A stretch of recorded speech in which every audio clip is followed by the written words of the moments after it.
boys are going to bring the heat today. As the leader of the Booner Pack, I lead from the front. All right, boys. Lock in. It's our core foundation, man. Grit. I'm fired up. I'm fired the f*** up, boys. It's bumping right now. It's got my juice pumping, boys.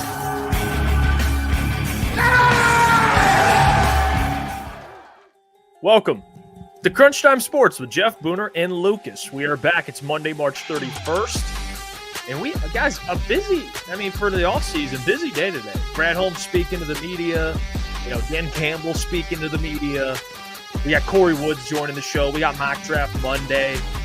Brad spoke on a bunch of stuff, which we'll get into. The Pistons throwing down over the weekend. It's going to be a great show. Yeah, we'll be. Oh, can you boys hear me? Yeah. All right, hold on. I got to turn this down. The music or something's going on with my electronics over here. I'm pumped up. Boys, I'll tell you this. Everything we've been talking about all offseason, Brad Holmes sat down today, talked about everything. I don't know what it is about, when he's in, a room full of all media, it feels like maybe sometimes he's a little, not going to say as much. A little sit down with Dan Miller, the man opens up a little bit. Sit down with Mike Florio, the man opens up a little bit, starts talking, starts giving out some things we were like, whoa, wait a second. I haven't heard this out of Brad yet. I'm pumped up, though. It's going to be I know the offseason up to this point hasn't been what some Lions fans have wanted as far as on the defensive line, but it's still so hard not to love Brad Holmes after listening to him talk today. The man's so intelligent. You can tell he's got the best interest of this franchise in mind, both now and in the future. So Brad's the fucking man. And we might not always agree with his strategy on some things, but at the end of the day, he knows what the hell he's doing. Klotz, you got blur there for a second. Now you're crystal clear. It's unbelievable. And by the way, I do want to just real quick get through and announce before I get into something that I do want to bring up. The commish. Oh. John Kaminsky retired today via his Instagram. In the arms so can we just have a moment of silence? Your dog, Boone. That moment of silence, Klotz, please. Lost a good one there. Jeff, it's a moment of silence, brother. The club. It's boys. What do we not understand? 79. Okay, moment ruined. Moment of silence ruined. Yeah, it's good honestly good for him. If you have the opportunity to retire, not in the way that he probably would have liked, but you know what, dude, you're playing the NFL. You did something that not a lot of people can say they did. And you had a longer career than the average career. So I know a lot of injuries piled up. It just hurts. And that's the reality, of guys in the NFL. Not everyone can stay healthy and have this luxurious career and not get injured that much. The reality is some guys are going to get so banged up, they got to hang it up. And, Commission's one of those guys, man. He battled. It was a great story. He made a roster on a Super Bowl contending roster and played snaps. Good for him. I love the commish too. I was hoping he would come back. I know you boys were kind of let's move on because of the injuries, which it's now seeing him retiring. It's yeah, fair enough. He obviously didn't think he could get back to full health. 5 years. I think he played 5 seasons in the league for 6. He was able to play in 5 though, which is most players, dude, you can't be making a year or two. The average time span in the league is 2 or 3 years. I don't even know if it's that long. No, it's 2.5 years average career. Yeah, so he got his money. He did his thing. I wish that imagine if the commission ever was injury prone, kept getting injured and kind of going through this, he probably would have been pretty good for this Lions team right now. You would be sitting there yep, that guy plays. Don't give me that smile, Jeff. If he's healthy, the man is a baller. He's not a tier 1. Maybe tier 3. Baller. Hey, even third string guys are ballers in the NFL. You're the everyone gets a participation trophy. Not at all. But you're that guy. Don't tell me the commish. By the way, someone just put in the chat, Klotz, upper lip looks a little different right now, Mr. There's some peach fuzz growing on the lip. 23 years, it's all I got. So got to keep developing. Hey, we'll call this a Broderick Martin, Giovanni Manu development on the upper lip. Need some time. If it's Roger Martin, you might never get anything up there, dude. Yeah, that's my concern, Boone. But you know what? Before we get to lines, because we have a lot of lines to get to, Brad, we have tons of clips too, a lot of footage. I want to bring up, just respond to something that Mike Valenti said today. And I despite people, as much as they talk about Mike Valenti, I actually like listening to Mike. I do. There are some things that I disagree with. Like today, he brought up how the bad boys mantra in 2025 simply won't work. And by the way, this is coming after the whole scuffle and they lost that game. And he said that the bad boys thing isn't something, again, it's not that he said it's impossible, but he said it's something that's probably not going to work in today's NBA. And I completely disagree, because no one's saying, I think this Pistons team's fun to watch, boys. And I'll play the clip here. I got the fight, the little scuffle here with Isaiah Stewart, Dante DiVincenzo, Naz Reid, all the boys throwing down in their own, I guess, NBA terms, throwing down. Yeah. But here's the clip. This is from the fan view. This is a fan right in the front recording it. But you see the skeleton going at Dante running for his life. But you know what? Like, Marcus Sasser looks the most pissed off. I'm not. Yeah. Marcus Sasser's in it, man. I mean, Isaiah Stewart though is like. I mean, you see, what's his name? Get up, Naz Reid. Get up at the end. Isaiah Stewart's just told. Look at it. Yeah, this guy, and listen, I'm not saying that I'm not saying that they should be doing this all the time, or I'm going to encourage fighting or anything like that. But the NBA, like, people, this is what frustrates me, the fans, man, NBA fans. And we're all avid NBA fans. Where the league's gone recently, or I guess it hasn't even been recently. It's been like a handful of years now, where everyone calls the league soft and the league's changing and guys are just, everyone's soft. These NBA players are getting paid too much and all this, yes, all this stuff. But when you have a young team like the Pistons and they're gritty, they play with an edge, they play physical, they're a good defensive team, which I know Mike brought up when he was talking about it. Like, that to me is it. They're embodying the identity of a city. When you have a young team, you need an identity. Their identity is clearly, you see it. You get to watch it when you watch them play. It's tough, gritty defense paired around shooting and a superstar. That is literally what they are, and to me, that's a playoff team. That's how playoff team is built. You have an extremely talented player, one of the best young players in the league, and you have a bunch of young talent surrounding them, and then you have shooting. You have some vets mixed in there, and then you have guys that know their role and excel in their role, and it's Isaiah Stewart. And it's not just, by the way, it's not just yapping and getting under people's skin. He's one of the best post defenders in the entire league. Like, go look up statistically. The guy's, what he's been doing the last 2 months in the post has been incredible. He can switch on multiple positions. Like, he's not putting up 15 points a game, but he brings a lot of value besides scoring points. And again, to go at all the fans that are acting ridiculous, right? Oh, these guys score too many points. But then when there's Isaiah Stewart, who doesn't score a ton of points, but he brings an edge, he plays defense, everyone wants to crap on him. Oh, he doesn't score points. It's like, which way do you guys want it, man? Do you want a league that scores that final scores are 147 to 136?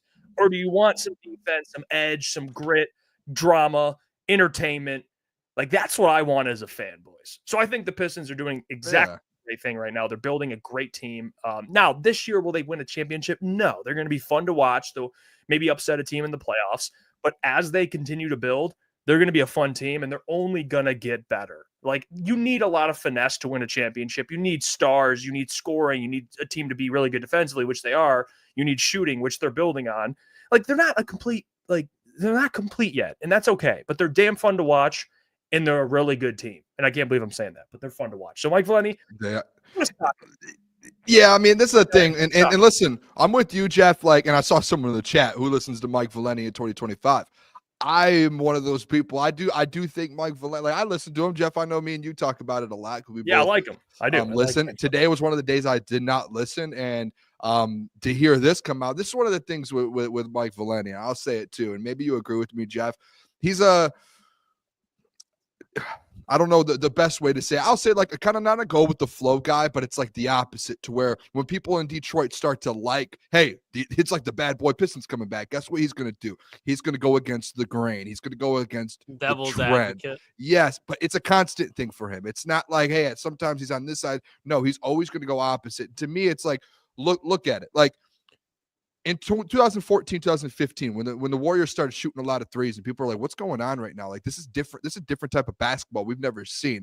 What was everyone saying? I'm sure even in Golden State, there's those old heads that are, you'll never win shooting threes. They're going to get to a point in the playoffs to where you have a bad shooting streak and you end up shooting yourself out of the playoffs. And guess what happened? They went and won, 3-4 championships, and they never ended up shooting themselves out of the playoffs, right? So, like, these are one of those things to where it's like, yes, it is something different than what is in the NBA now. We've seen it in the NBA.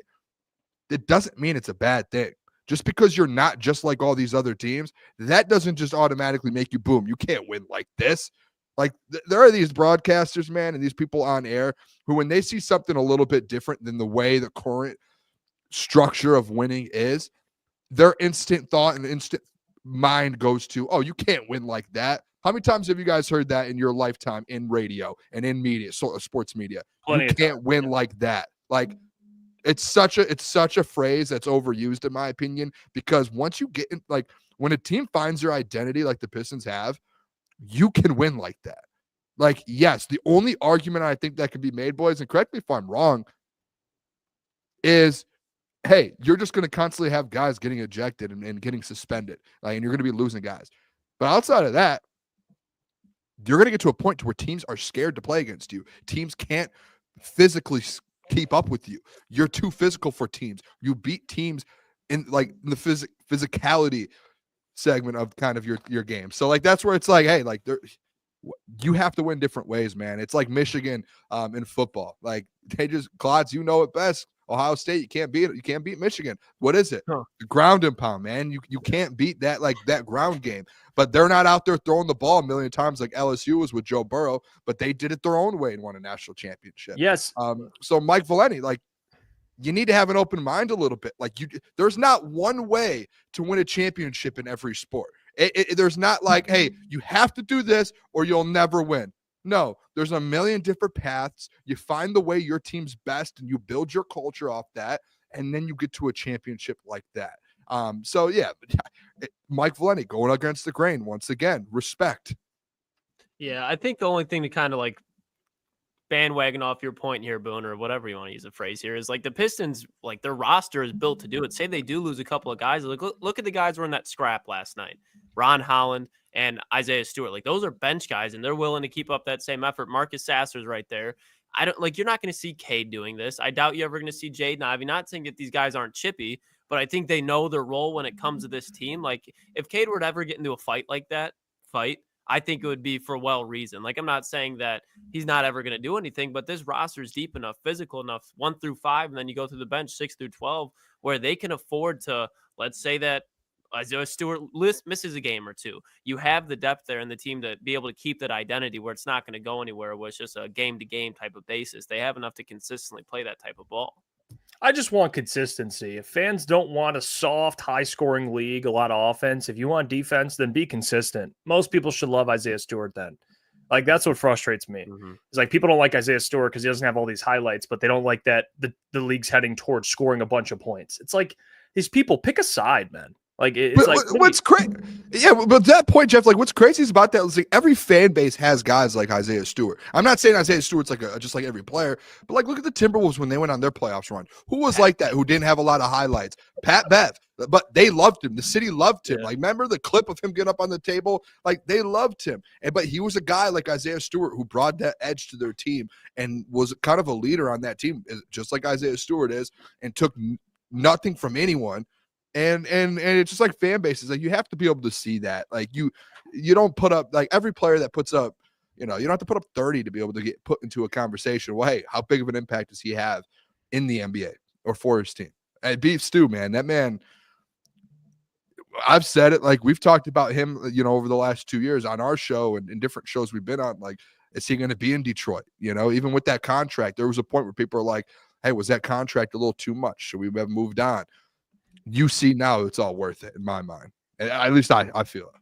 Yeah, I think it's a ridiculous conversation. They're a good defensive team. You need defense to win a championship. So now, is he going to get ejected in the finals? No, but to have a guy that can get under people's skin, I love it. So I have no problem with, like, Draymond Green. Like, if people always give it, like, oh, Draymond this. I love what Draymond does. If Draymond was on my team, I would encourage it. Like if you can Like get under Marcus someone's Smart skin, like in Boston. oh yeah, like if you're facing Karl Anthony Towns and he's getting triggered, keep doing it. I love it. I think that's great. If you can find a competitive advantage, like you guys know playing sports. I mean, you play sports anywhere. If you notice someone gets triggered easily and you can get under their skin. I mean, even like I think the most prime one, the one that probably got the most light outside of Draymond. Remember when the Pacers were popping with Paul George and Lance Stevenson? Like his role was exclusively piss off, and it worked. Like they didn't win the series, but he got in LeBron's head for sure. Now LeBron's first, second best player all time. I say second. I know you boys say first. Again, I'll use a Stephen A. Smith line. What's that saying? That's saying a lot. Second best player of all time. Respect LeBron, but Lance Stevenson blowing in his fucking ear, and even the Cavs, like they had Delly. There's always a player. That's I love players like that, Klotzy. Those are the best players. Those are every championship team has those guys. Every championship team. Yeah. LeBron's the GOAT, but I get what you're saying.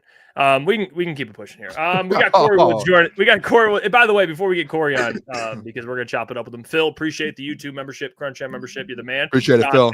The Mac Daddy, dropping. Member for 5 months. Detroit Pistons. Oh, dog. All right. Shout out to the doc. But let's welcome in our good friend, man. He's a Swiss Army knife. Covers the Lions. He does it all. Pistons. That's why I love chopping it up with Kory. Knows a lot about everything.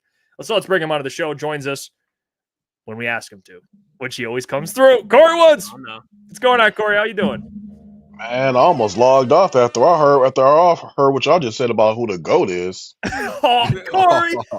Kory. You know what? We save it for a different day. Maybe we go get some dinner or something. We can talk about it because there's no way. Actually, I'm not surprised. All right, Kory. Jordan man, Kory? Are you a Michael Jordan man, Kory? I'm not a Michael Jordan fan. I'm just a realist that understand he's the GOAT. Oh. He used the term realist. You know what? We're not fighting. Good man, Kory. Good man, Kory. I respect Kory's ball knowledge. But Kory, let me ask you this. All right, we'll start with Lions because I do want to pick your brain on the Pistons at the end here. What'd you make of Brad today talking about Za'Darius? I mean, does it kind of change, I guess, your way of thinking now, getting some clarification on the Za'Darius Smith situation now that he's kind of been in contact with Za'Darius Smith, or where are you at with that? It doesn't change my thoughts because I mean, if anybody's really been paying attention, Brad is not saying anything that he didn't say at the NFL scouting combine. I mean, pass rushers are at a premium. We all knew that Za'Darius Smith had a bonus coming.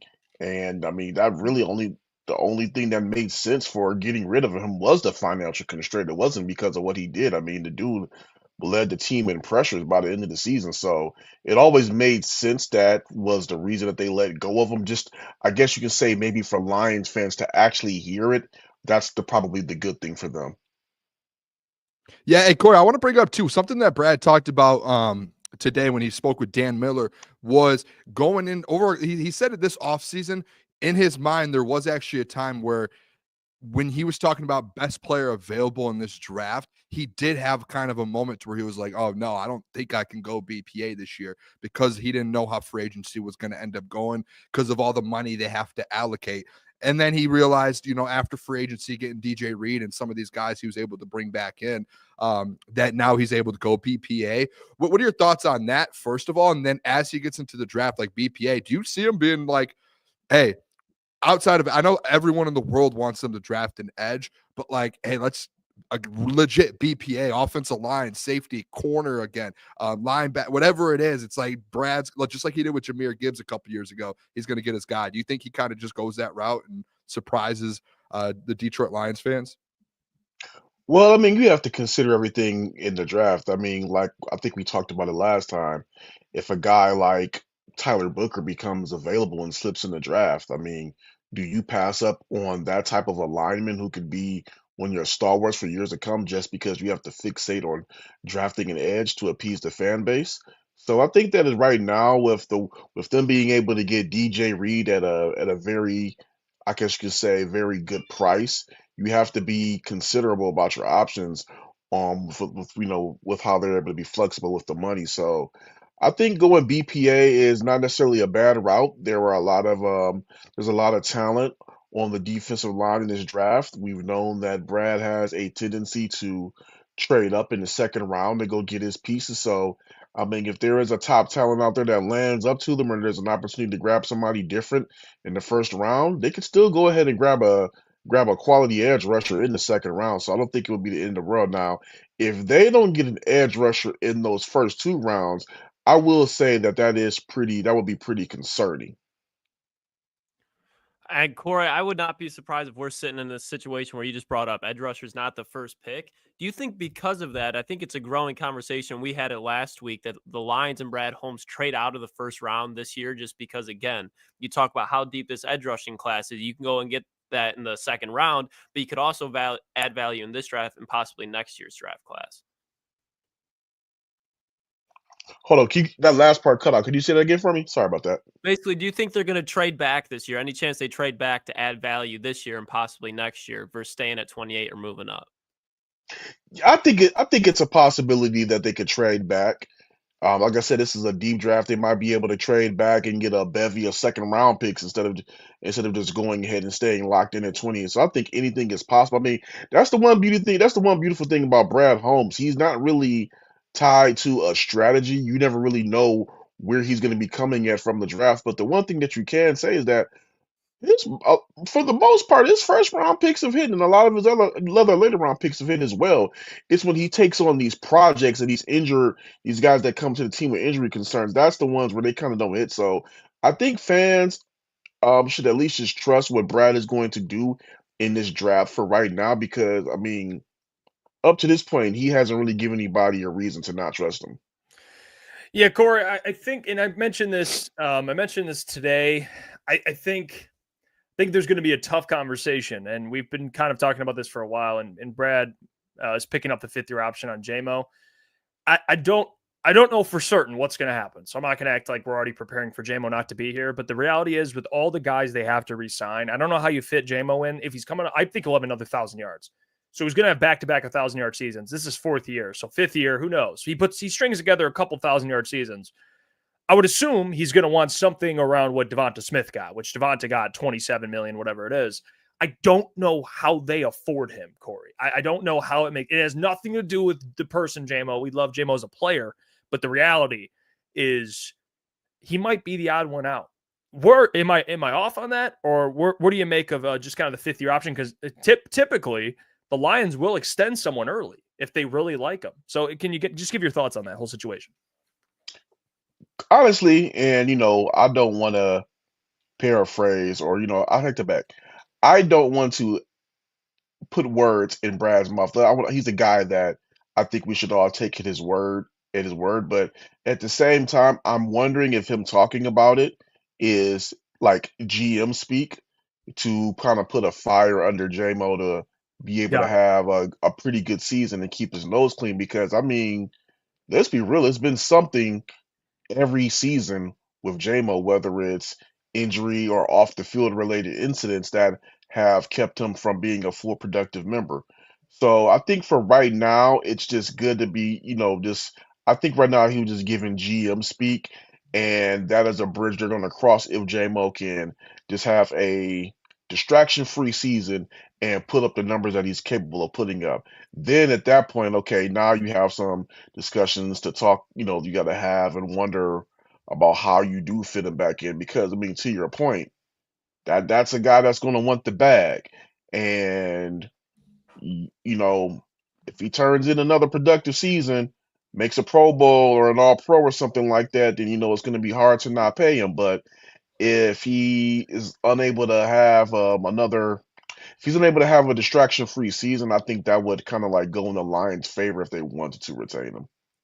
Do you think, honestly, and Kory, I had the same thought process, another player, and I know he's not on a rookie deal, but David Montgomery, and I've seen this on Twitter a lot of people saying, hey, at some point, you have to find that replacement for a D-Mont. Obviously, you have Jameer, but the whole D-Mont situation as that's kind of RB2 in this offense. Do you see them kind of starting to make that move, maybe in the draft this year, looking for another running back, unless maybe you think it's Craig Reynolds? I don't know. I've seen some people comment that.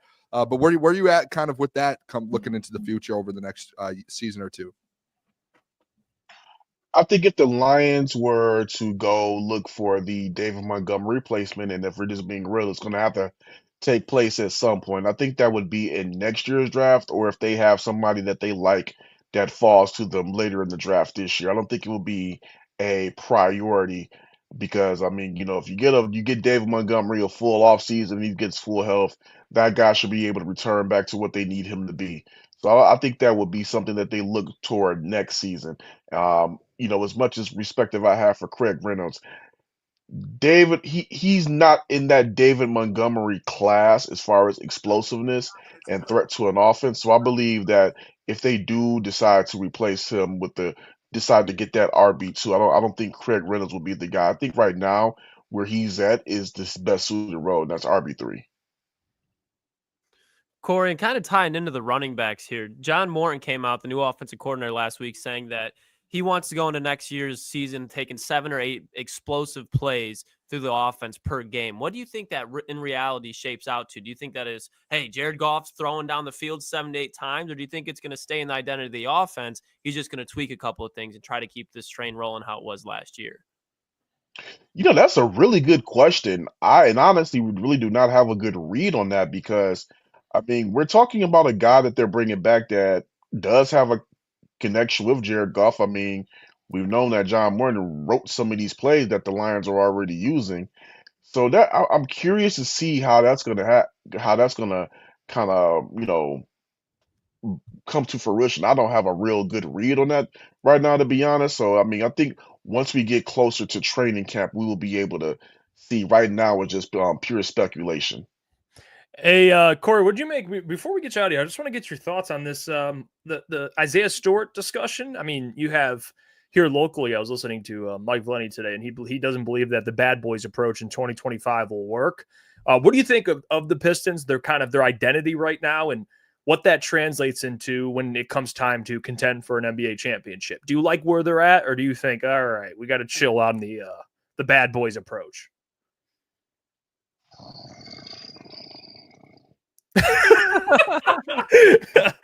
Yeah.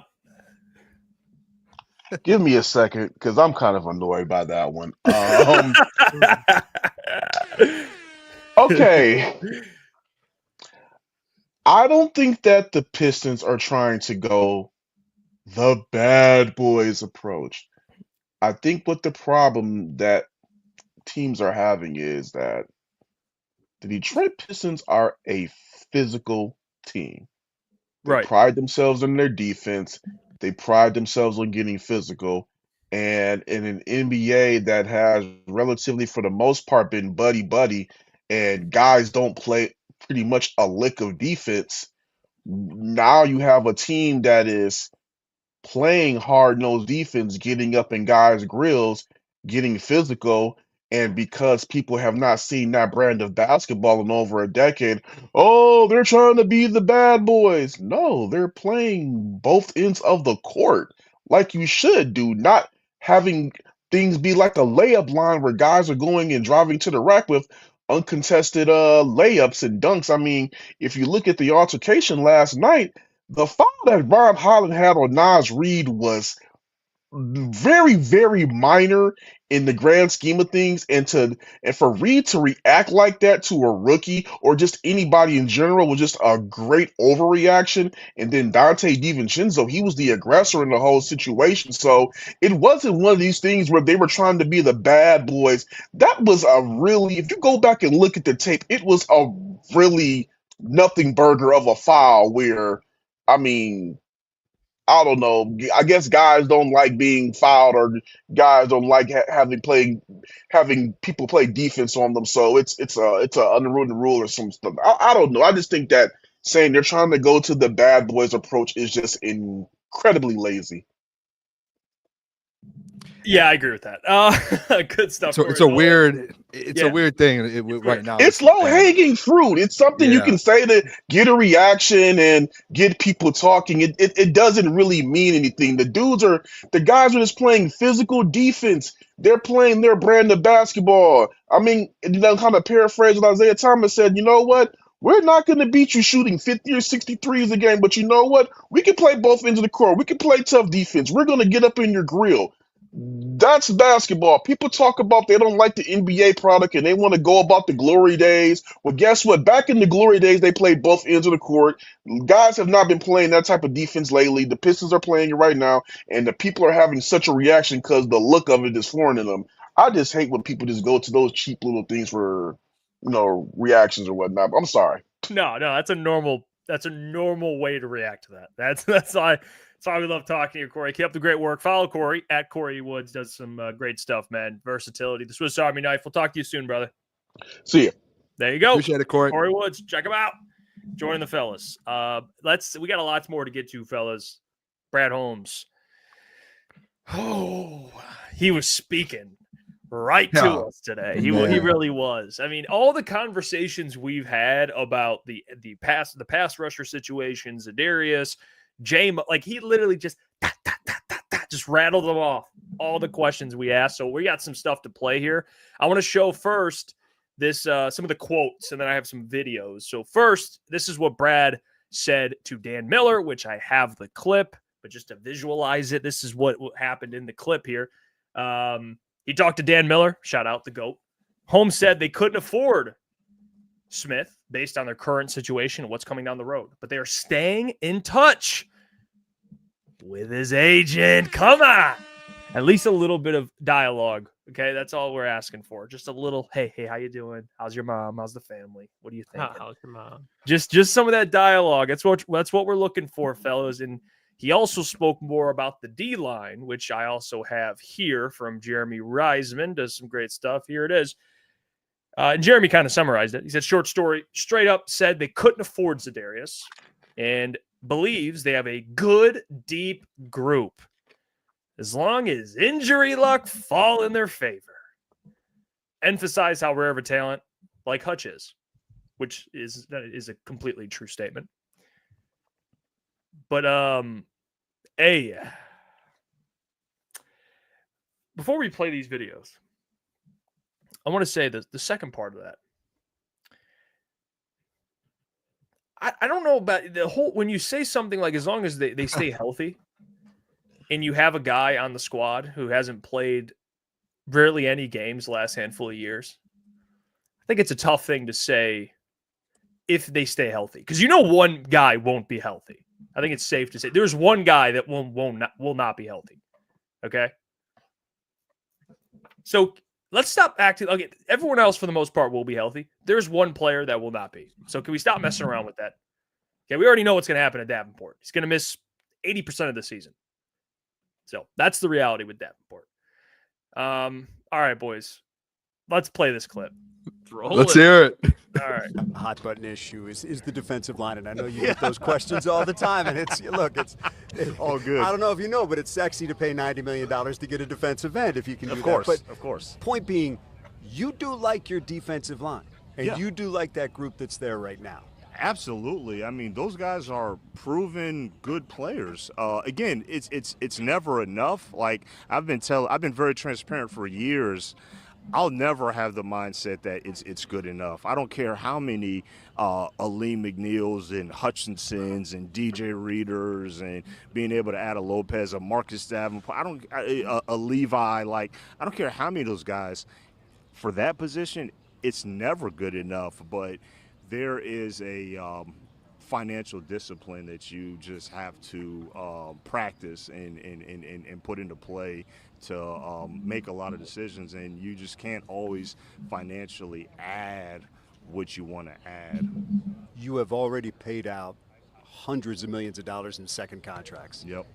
You got more coming. Yep. Does that loom over every single decision you make? Yeah, it does. I think that's a fair statement because, look, we had a lot of guys that we would have wanted to go after and get, but once you start doing the planning for these young kids that have been providing an impact, and look, the early years when we just drafted them, we were able to be a little bit more dependent on free agency because we just drafted them. We weren't worried about that bill coming, but now after the years and years and years, that bill is coming. So that did loom over a lot of the decisions that we were able to make. And again, whatever we spent this year, that has an impact on next year. That has an impact on 2027. So you just got to be really disciplined in that approach. And all right. So you explained why they haven't been spending a bunch of money. So yeah, at least you got an explanation on that.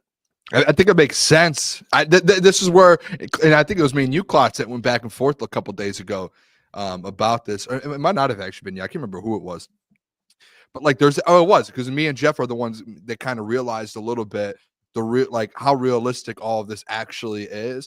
And it's like when you do look at this D line or you look at this team as a whole, how impossible, like it's kind of impossible to be like, we can pay 1 million guys in this D line and go out and get 1 million veterans and go out and get Myles Garrett and go out and get Max Crosby and keep Aiden Hutchinson and Ali McNeil and DJ. Like it's impossible. And that's where I think Brad's like, I don't think people realize the money aspect of it. Like people want us to have 70% of our payroll on the defensive line because they just want to get after the quarterback. When it's like, realistically, you can't, like, you can't do that. And they do. Like, Jeff, me and you had this conversation, I think, when Klotz hopped off last week when he was sick. Like, even the interior defensive line, is that really a bad interior? No. Is it? Like, from top to bottom, that might be, you could argue it's one of the best in the league. Like, from the lean to DJ Reader. To the depth. Now the fact that Levi O is probably going to be inside. You can move Josh Pascal inside now if you want, if you draft an edge. Mekhi Wingo, Lopez. Like it's a legit interior defensive line to where it's like you really don't need anyone. If you draft someone, it's just like, hey, that's just awesome. Like that's just wow. Like, but like even with the edge room though, it's if guys are healthy, it's a good edge room. It's just about the health aspect, but you really can't like. I see where he's coming from with the money. I do. And I understand the emphasis of people wanting to put the edge room in a better spot because I have been one of those people I think I was early to the party 2 years ago with the Aquara brothers and stuff where I was like, emphasize. Yeah, and like no one was on that side besides me, it felt like. But I do understand now with this money, like Lions fans, like you can't have it both ways. You can't get the edges and want to keep everyone in your building. Like it's such a give and take. And me, I'm starting to get to the point. I would rather keep guys like Hutch and Kirby and Jahmyr Gibbs in a couple of years, and Amon-Ra and Penei, than have to move on. So that's understandable. The only explanation that makes sense to me is Za'Darius wants a long-term deal because I don't know how 1 year affects anything. Well, there was another. It was dead. There was dead cap on the contract. I'm saying re-signing him. Oh yeah. I don't know how that affects anything. Like I'm not asking for Trey Hendrickson, Myles Garrett, or any of these guys. I'm asking. I agree with that for 1 year. So the opt-out was because of the dead cap. He has to be asking for more than one, or else it makes no sense. It just has to be. He has to be asking for like 3, 2, 3, or something, which could be the truth. I don't know. It'd have to be more than 1 year, though. That was going to be my whole thing. I understand when it comes to those upper echelon guys, and I agree with you, Boone. When it comes to Kirby, Aiden Hutchinson, the elite guys that are already on the Detroit Lions roster, probably going to have to lose 1 or 2 of them. Jameson Williams, Sam Laporta, one of them, Jahmyr Gibbs, one of them's probably going to have to hit the road. But when I hear it's impossible to bring in guys like Adante Fowler for 1 year, $6 million, Dietrich Wise, who we always talked about, signed with the Commanders for 1 year, $3 million. Draymond Jones, 1 year, $8 million. Leonard Floyd, 1 year, $10 million. He had 10 sacks last year. Joe Chiron-Shorinka signed with the Browns for 1 year, $4 million. And then Joey Bosa, 1 year for 12. So I get what Brad's saying when it comes to the big prospects, but there's no way you can say that those guys are impossible to sign when you sign Derek Barnes for $8 million and Roy Lopez for $4.5 million. Like Dietrich Wise, get after the quarterback. $3 million. He's less than Roy Lopez. He's less than Derek Barnes, and he's going to get after the quarterback more than both those guys over the next 2 years. Same thing with like Leonard Floyd. Like I get what he's talking about when it comes to the big fish, but when it comes to these other role players that you could add that are veteran presences that really aren't going to shake up a locker room, that's where it's like, okay, that is not impossible. I think that's just a philosophy for Brad where it's like he talked about he's not going to sign anybody that he's warm with. Like he's going to go get the guys that he wants and he's not going to settle. If there's somebody that he's warm with, he's not going to push too hard. I do think, and again, this is my opinion. I'm not Brad Holmes. Brad Holmes knows more than me. But I think especially when these contracts are going to start coming up, those cheaper 1 year deals that you can purchase, I think it's effective too if it's a position of need. It doesn't have to be every offseason where you're just going nuts on defensive ends. But who's behind Marcus Davenport? AQM? Who's behind Hutch? And I understand there's a draft, but again, these are going to be rookies. And we talk about all the time, at least recently, that defensive end might not be the first pick. So you're going to rely on a second, third round rookie to be on the other side of Hutch or depth. Not a terrible situation to be in, but you could put yourself in a more favorable one if you go out and you spend an extra $7 to $10 million on a player. It doesn't have to be Za'Darius if he's going to ask for multi-year, but a Za'Darius tier player, I don't think it's impossible. I don't. See, and sorry, Jeff, you can go. I do have a comment on that. Okay. No, go ahead. I just think, like, I do think there's a world, like, and this is where I think Klotz, like, I understand what you're saying. I do agree with you. Like, if they had opportunities to, like, get those guys, if I'm being honest, like, I think Brad would swing and do it. Like, I truly do. Because he, like, we've heard, and I guess there are rumors, but, like, I got not even rumors, like, reports that Brad's reached out about Myles Garrett. He's reached out about Danielle Hunter at times. He's reached out, you know, he actually traded for Za'Darius Smith. Like, it's not that Brad hasn't made those moves. That's the thing. It's like we've like pounded our table. Like he just like there's the side of Lions world where they're pounding their table and they're like, if you don't go get Max Crosby, you're never going to win a Super Bowl. Like that's wrong. Like if you don't get Myles Garrett, you're not going to win a Super Bowl. That's wrong. But like I almost like want to be like, I guarantee Brad reached out to guys like Leonard Floyd. Like they've had conversations with their agents. I just don't know. Like again, like with Brad, where like his comments today. He's like, listen, it's not just here's 10 million, here's 8. You're penny pinching right now. Like you're really like, and I know like right now you look at it, 50 million to spend. But like you have to take into account, like, you know, see what they just did with Khalif Raymond today. They moved his contract to 2025 essentially. So all of his cap hit is on this year. So in 2026, they don't have a cap hit because there's all these long-term deals. So like there's going to be these small moves that Brad makes in 2025. Where the cap hit's going to dwindle down. And you have to realize there's going to be cap hits for all 7 of these draft picks. There's going to be cap hits if you bring in UDFAs. There's going to be cap hits in training camp if you bring in guys that get cut. So I think Brad's looking at it in like a broader aspect, like, okay, we have to keep some cap. We got to get to a certain point.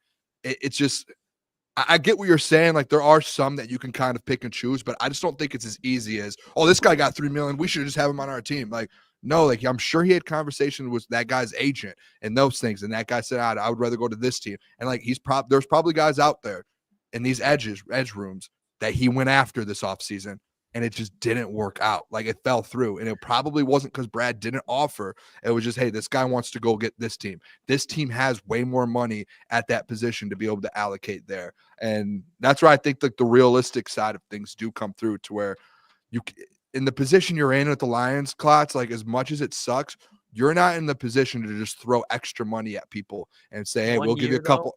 1 year. Not even 1 year because they're moving. Disagree. They're moving. Really just like they just moved Khalif Raymond's 2026. No, but the Eagles literally just did that. That's what I'm saying. To 2025. Like I get what you're saying. I think Brad's really looking at it as a broader aspect. Like when the Aiden Hutchinson deal comes through, how do we know that he doesn't end up adjusting it to where maybe there's a cap hit this year, so it's less on the back end?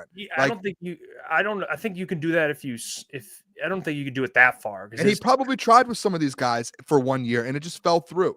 Like I don't think Brad's just sitting back, not making these moves. I think he's still calling and trying to get it done. It just didn't happen. But that's okay. That if we could give him the benefit of the doubt there. The only thing I would disagree with is like it can happen. Now, if he's trying or not is a whole nother thing. I don't know. You could be right. He could be trying. I have no idea.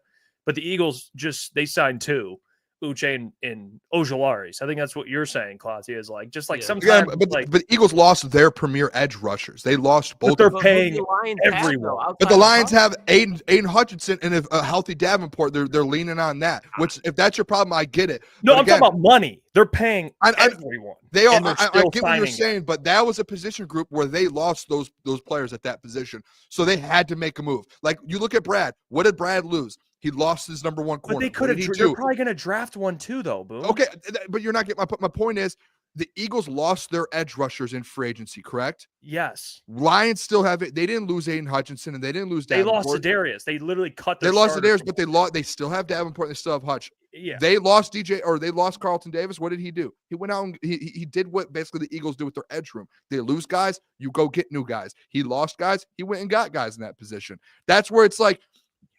I get what you're saying, the 1 year deals, but you're just being like depth. Like he's like, I already have the guys at that position in his mind.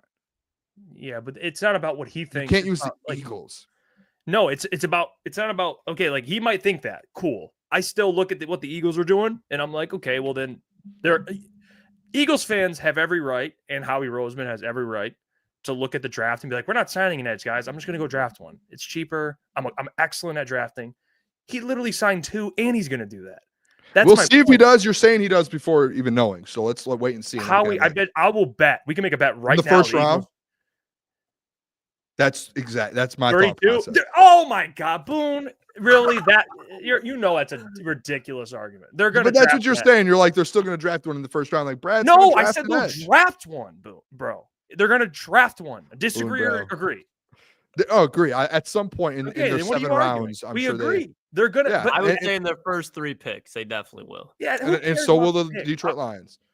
But my point, I don't think you're understanding the point. The Eagles have every right to not even sign anyone. They could just go draft a guy. I disagree. Disagree. They lost 2 in free agency, bro. But that's my. But what I'm saying is they have every right to be like, we'll just go draft one, or sign maybe a body. At the edge position, I disagree. Like, no, the Lions have Davenport, and that's the dude. I'm not okay. Let's just be open-minded here with this. I don't even like Davenport. I'm not saying. I don't want you guys to think I'm saying Davenport's going to be the savior. So you should kind of get what we're saying. That's what I'm saying. Let's be open-minded here. My point is, in free agency, like these teams, like you're using the Eagles as an example, signing 2 guys.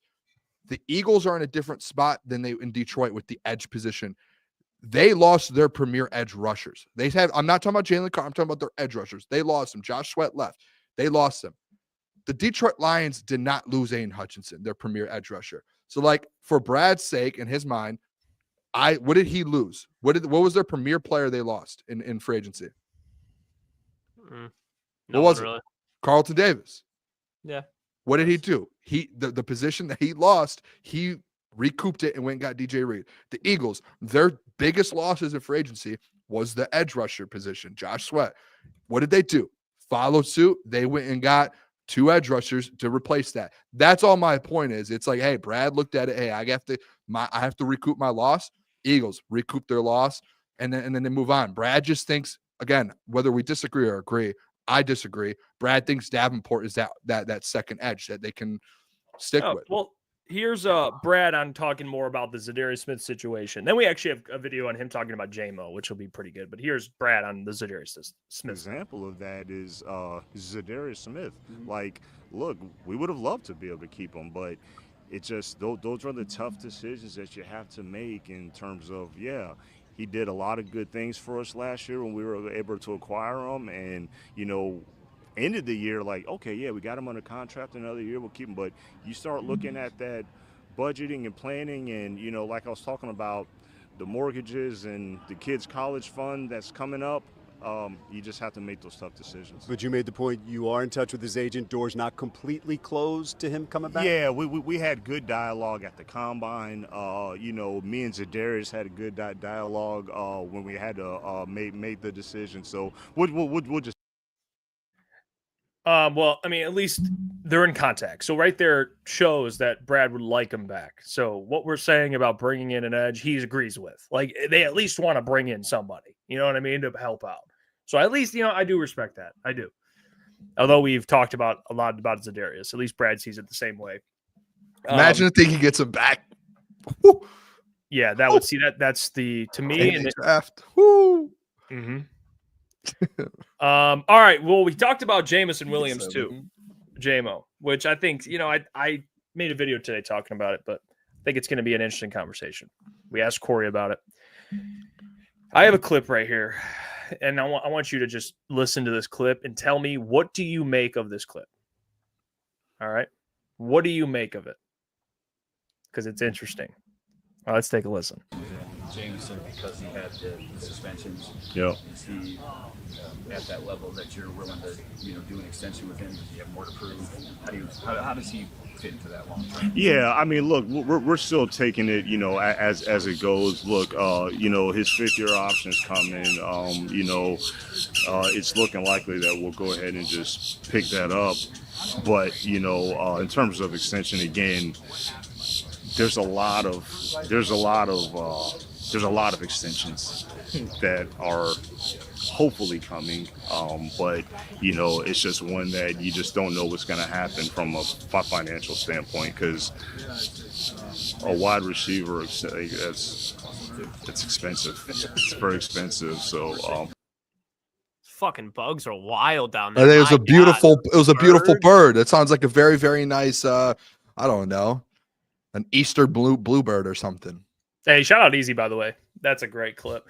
But you see how that sounds? Yeah. Like, Yeah. that sounds the way it's supposed to sound, which is non-committal. And Kory kind of brought up how, you know, maybe he's trying to fire him up. Kory, I love Kory. He ain't fired. He's trying to just keep it real and keep it honest, which 100%. is basically, hey, J-Mo's a really good player. Really good player. He drafted him. He traded up to get him. But the reality is, it's not just because you're looking at a player and you're going, I think he might be the odd man out. It doesn't mean the guy's a bad player or a bad person. It's just business. You know what I mean? And I think J-Mo understands that. Like, J-Mo's a very good wide receiver. He's going to get paid a good amount of money. If it's not with the Lions, he's going to get paid somewhere, a good amount of money. Devonta Smith got what, $27 million? Like, the dude's going to get 28, 29 million. T. Higgins almost 30. Yeah, he's not going to get 25, 23. He's just not. If he puts up, because by the time his contract actually ends, it'll be at that point like 3 consecutive 1,000-yard seasons if he does it. So it's like, you're paying that dude's going to get paid a good amount of money. So from the Lions' perspective, and I actually agree with it, and I know people, I saw Weezy in there. Oh, Jeff, of course, I've defended J-Mo so much. It's not even about that. It has nothing. This is the problem I have with it. You can't even have a conversation before people assume that you're trying to get them out for a narrative. It has nothing to do with that. It's just, hey, man, Brian Branch, Kirby Joseph, you're going to sign. Brian Branch, Aiden Hutchinson. You already are paying Aleem, Panay, Amon-Ra, Jaron making a crap load of money. If you had a rookie quarterback, maybe you could pay J-Mo, but you don't. You have to pay Jarrett a crap ton of money. And then you look over at the guys coming up, Jameer, right? Sam Laporta, another one. Like, it's just. And if you're telling me that you'd rather have J-Mo than any of the players I just named, I mean, obviously, if you want to say rookie quarterback, it's a whole nother thing. But player-wise, like, Brian's a better player than J-Mo at his position. Like, I just don't know where the argument is. And that's not, again, a slight at J-Mo or a shot. That's just the reality. Like, Sam Laporta is one of the best at his position. Like, I don't know how you argue that. Even Jameer, like, if you want to pay him, great. We can have that. We can debate all you want. But that, you can at least still say what? He's one of the best at his position. So I get it where Brad's coming. It's a smart way to approach it. I mean, you still have 2 years. That's the whole thing with this conversation. I know earlier in the year, we had a conversation on the show. I think, Jeff, I was going at it with you a little bit where I said the extension is going to get done now. And my thought process on that was, honestly, it just stemmed back to what you just said a little bit. Like, hey, in 2 years, you're going to have to pay him. You know, the market's going to go up. You know, we've had these conversations about J-Mo before. He's going to want $28 million, to where if you can get him now, he only had one good year. You can get him under 25 or whatever. You know what I mean? Optimistic. I respect. Yeah, it was more so just, hey, you get him cheaper now than you would in 2 years. But even Brad said, I'm good on that. So there's a situation where it's like, hey, like, again, it comes back to the edge situation. You're penny pigeon. Like, you have to start budgeting this thing out, right? Like, you have to really look at this long term and say, hey, does the money make sense for the, like, especially if you want to spend 25 plus million on a player? Like, how does this work out? You just can't do it. You can't pay 10, 12, 13 guys 25 plus million on this roster. J-Mo, I don't even think it's like, hey, you don't want to pay him. I think it's more so it's just like, you have 2 years left on this deal. Like, you can opt into the 5th year and you don't have to worry about it. And we can go down the line and we can wait and see. And you know what they're going to do, boys. And this is what's going to happen. They're going to draft a wide receiver this year. They're going to draft a wide receiver next year. And they're going to hope to find a replacement before that 5th year is up. And hopefully they find that they're going to, in their mind, they're going to say, hopefully we figure something out. Lions 57, just put it in the chat. And then after that 5th year, you might see a T. Higgins situation to where you end up seeing a franchise tag happen, whether it's both for 1 year or 2, whatever it is. It could go up to 2 years. Like, you could tag someone. So I don't know. It's such a weird situation, but I am in that camp to where we've had these conversations, boys. over the last 2 or 3 years with Brad Holmes draft classes, right? And it's finally starting to come into fruition where we've always talked about there is going to be 1, 2, or 3 odd guys out. And it's going to end up after those comments today, boys. I think we know who potentially it is because Kirby's going to get an extension. We've heard from his agent, and we've heard from them, or not his agent, but there's been rumors that they've already started those conversations, and same thing with Hutch. So like those contract conversations are starting. There's no JMO contract conversation starting. So hey, 1 + 1 = 2, right? Like it's pretty simple. It's a pretty simple equation to me. So if someone's trying to argue the opposite side, the facts are out there, and JMO knows it. Yeah, and I think Jameson Williams almost kind of put himself in this position where he's not getting extended at this point just because obviously the suspensions, but it's something he can't help, the injuries as well. But he had an awesome year last year, and I expect a similar year next year, and even the year following. But if you just look at the way the NFL is going, Jameson Williams, you pick up that 5th-year option, you franchise tag him, and you draft a receiver in the first 3 rounds of the next couple of drafts to replace him. And that's just the business of the league. The Lions are eventually going to lose people. Like, he's not to the status of Jameson Williams, but Ife Melifonwu has a very high ceiling as a player. I think if he was able to stay healthy, he can be one of the better safeties in the NFL. And the Lions had to let him walk, and it's not even like he signed for a bag. So, Boone, we got in the discussion arguing over the contract. Is it going to be $30 or $35 million? I'm not paying that for a wide receiver too, especially like last year. Ladd McConkey, 2nd-round pick, 1,000 yards. The year before that, a 4th, 5th-round pick in Puka Nacua went for 1,400 yards. We saw what Amon-Ra St. Brown does every year, especially his rookie year.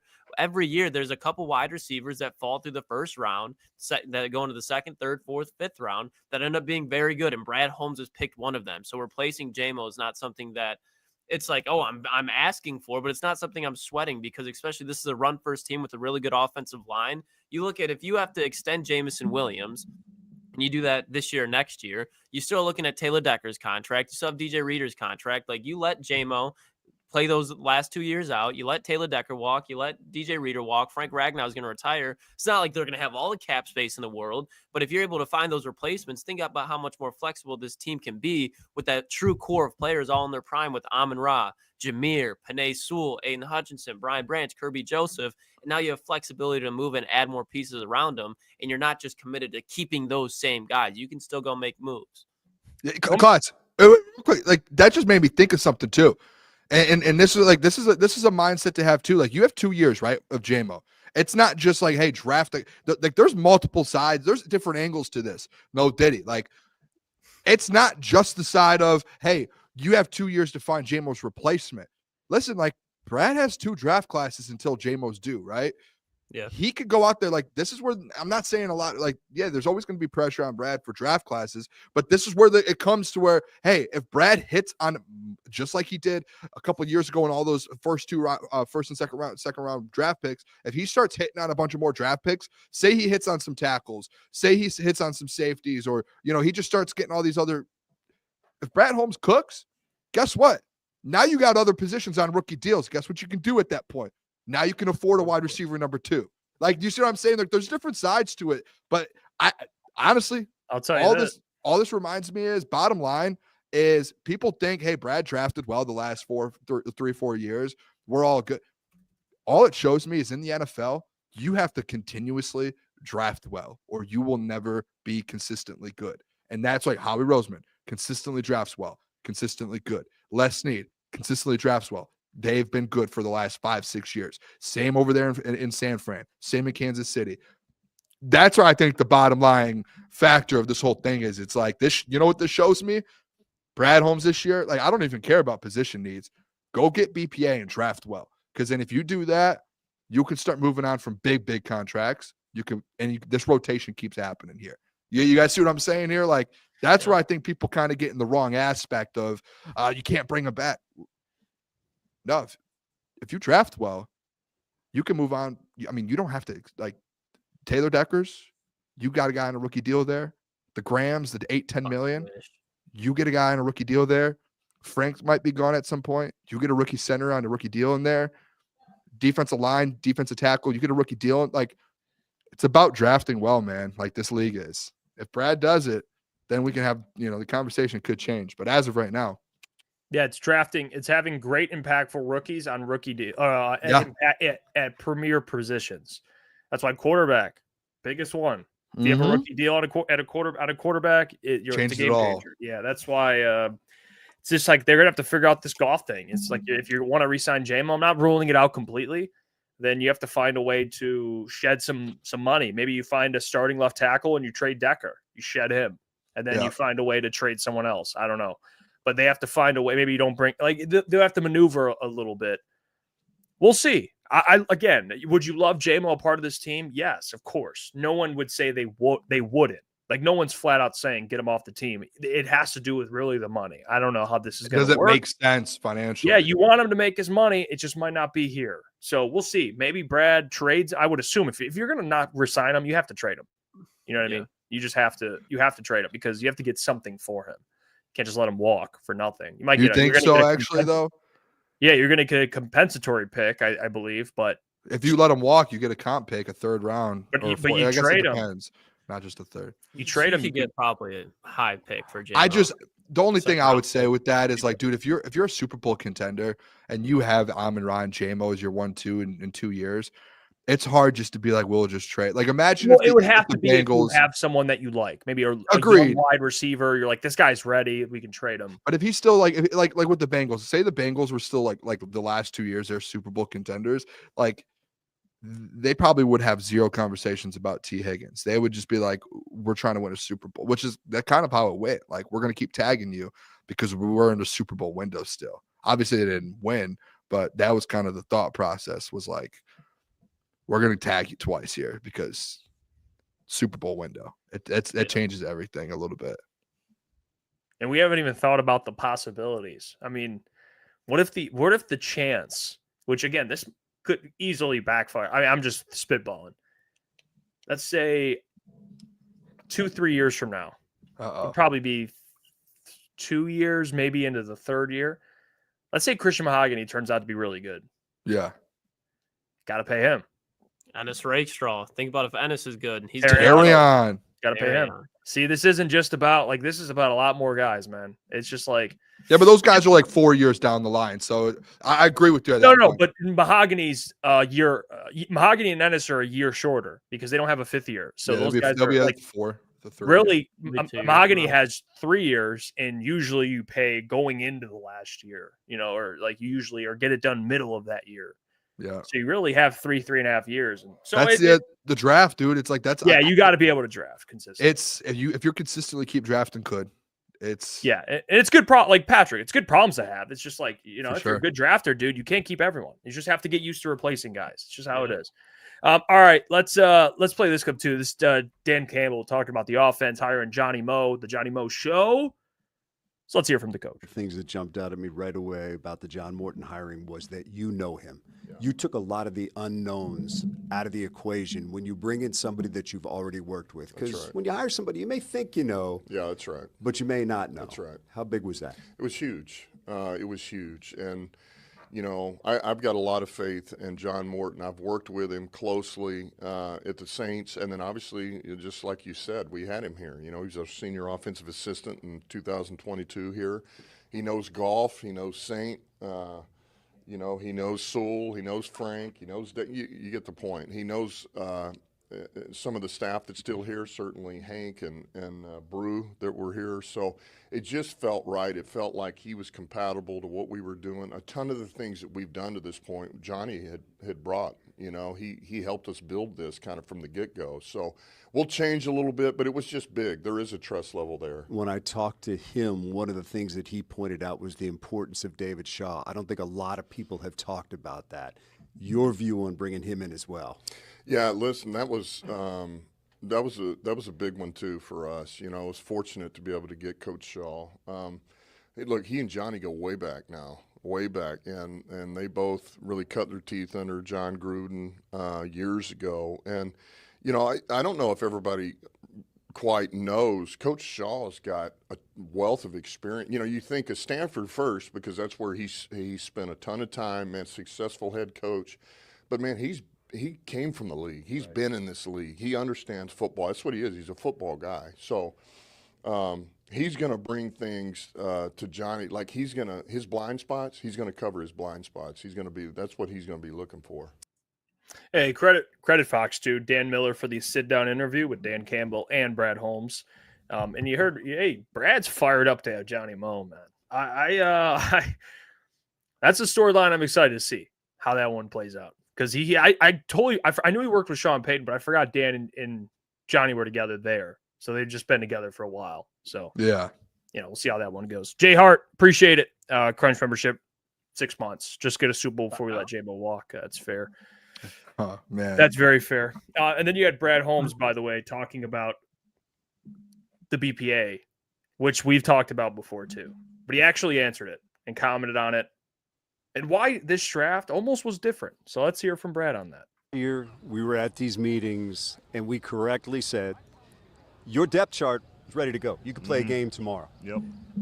Puts you in a good position for the draft. Do you feel that way again this year, that you like where you are and you don't have to force anything? I do. And again, like I was saying earlier, is we were able to do more than I thought we were going to be able to do in free agency. And so, yes, that gives you the ability to – we've always been more of a best player available or just regardless of position. We're not really a needs-based drafting team. But yeah, I do think that I was a little concerned because of all those things that we have upcoming, all those bills that we have upcoming. I didn't know if we're going to get in a position to have that comfort going into the draft. But again, incredible job by the staff. The players, agents, a great work by them as well, so we could get those deals done. And yeah, I have a lot of comfort, a lot of confidence going into the draft now. Final. Oh, credit Dan Miller, Fox 2, for the interview there, commenting on BPA and how it was almost this year. It probably still going to be BPA, and who knows what position it could be. Who knows? Yeah, I mean, honestly, the BPA stuff. I don't know if did you guys hear what he said? Like, he was kind of worried a little bit that he could. Like, he was like, There was a point in free agency or early in free agency where he just was like, I might not be able to go BPA this year. Like, I have to get my needs because they were going to get him in free agency. And then I thought that was interesting what he said there. Like, the only thing I when I heard it, it's not a bad thing. I was just, I heard Brad go, I thought we did more than what we thought we were going to do in free agency. And I kind of was just, I was just like, at the same time, like, hey, listen, I love Brad. But that to me was a little, I was like, I did more than you thought you would. I mean, I love you, Brad, but it's just Roy Lopez and Grant Stewart. And then you re-signed Levi and Davenport. And DJ.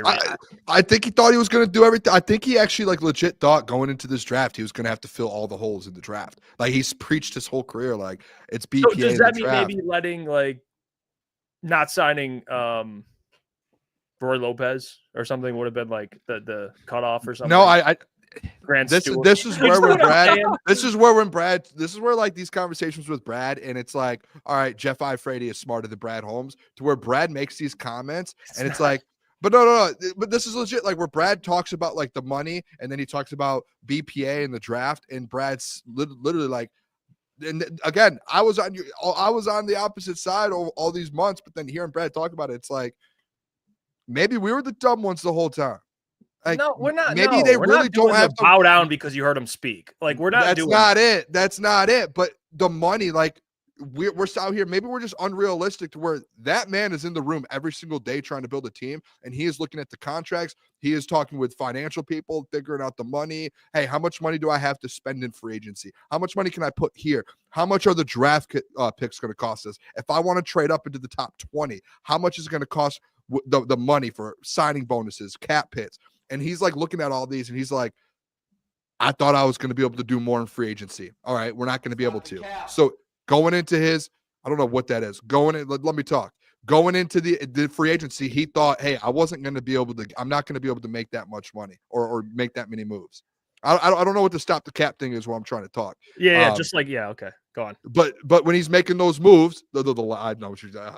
But when he's making those moves, Jeff, he's sitting there thinking, I'm not gonna have the money to do it. And then he was able to make some more moves. And then now he's able to be like, okay, I can go into the draft with BPA instead of that. So that's my thought process, is like, he actually knows what's going on in the building when it comes to the finances and all of that. And he's pretty honest. He's always been honest to the people.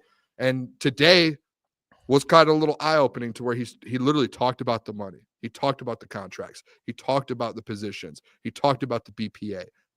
He put it all on the table. And he said, this is what I'm dealing with, whether you want to believe it or not. Whether you want to keep acting like we know what's going on in that room with all the finances, we could keep acting like it, like we know. We don't. No, it's not even about But he was that. pretty honest today. No, yeah, yes. But there has to be a time where we can be a little objective. Like, we can't just be like, everything the guy says is just like the gospel. Like, I understand what you're saying, but I was making a joke about the amount, like, though I thought we did a little more than it's like, I mean, you re-signed a couple guys for cheap. Like, fine. I get it. I'm happy I got clarity on the Za'Darius Smith thing. That's what I'm happy with. Okay. Because Za'Darius was probably the biggest question mark, and we didn't have any idea what was going on. So to have at least some clarification, I'll take it, because I was happy with the Za'Darius, because I had no idea what was going on. So I'm happy with that one. I would have been terrified then if that's the case and the salary cap didn't jump up. Imagine, because what, it jump up like 22 mil or something like that, 20 plus million. Yeah, it jumps up a little bit every that should year stay the same. Would have been DJ Reed, and probably that's it. Like the Davenport signings. Like, I bet like one of the guys, like when he says, probably like didn't expect to bring somebody like Derek Barnes back, if I had to guess, because it probably would have been a little bit out of his price range if that cap space didn't go up. They obviously are very high on Derek, Kelvin Sheppard especially. So probably those type of guys, like the $8 million guy in Derek Barnes. Like, I think either way, they would have been able to bring back AQM, Davenport. I mean, where's Marcus Davenport signing? And for how much money? Just stay in Detroit, run it back again. But, oh, well, we keep moving, boys. We keep moving. I trust Brad at the end of the day. It's just not going to agree eye to eye on everything. Well, he also talked about falling short. And I think this is a really good clip, actually. Talking about super expectations, falling short, just kind of experience through that. So let's hear from Brad Holmes. Also, again, Dan Miller crushed. This is a ton of information. Thank goodness we have it. But here's Brad Holmes. Amazing job getting this thing turned around, but that big prize is still out there. Yeah. How much does that drive you, knowing that that's the one thing that you haven't been able to do? Man, that is that is everything. Like that is everything. And it's like this was the first year that we truly did not advance another level, and obviously that was the expectations, that was the goal. That's going to be the goal every year, but to not advance or even get to that NFC Championship, it was humbling. But look, maybe that was the lesson that we needed, and maybe that was the jolt that we needed to just kind of, extra reload and refocus, and even more intent of, look, as good as we thought it was last year, it wasn't good enough. So me and Dan, we owned it. We're about accountability, and we're about putting the work in, and we've already done that. Okay, you know what? To get that, you're going to need sacks. Okay, you're going to need a lot of sacks, which Dan actually did talk about too. He did mention Accountability, pressures, turning pressures into sacks. I love this. I'll play as many pressure clips, turning pressures into sacks clips as possible. Here's Dan on the pressures into sacks. About the defense, and it's kind of wrapped in a question. To me, look, you guys have been elite against the run for a couple years. Is it fair to say that the next step for you defensively is getting that quarterback on the ground? There were stats last year that says you pressured him. Yeah. But finishing those plays is where you can really change things. Yes. Finishing, man. Yeah, absolutely. And we'll always be number one. We got to stop the run. You got to make teams one-dimensional in this league. And it's one thing. Look, you don't want either one. It's one thing to get thrown on, but if you get run on, you take a team's soul, man. And that's not going to happen to us. So we'll always stop that. But absolutely, because here's the thing. We said we want to get them in second long, manageable third downs. We did that when we could not finish like we needed to on the quarterback. So Hey, Dan, keep preaching, my friend. Yeah, turn that all the way up, man. Whoa! No, I turned that all. That was a loud buzzer, because last year and the last couple of years, it's been a problem. Pressures. I'm not saying pressures don't impact the game, but nothing impacts the game like getting sacks. And sacks aren't everything. The Eagles weren't up there in sacks, but you could tell just they wreck games. So it's not always when the it thing. push game to shove. Yeah, but they had the talent, and you just want more guys that are capable of doing it. You know, that's really what it is. Hey, accountability. That's all it is.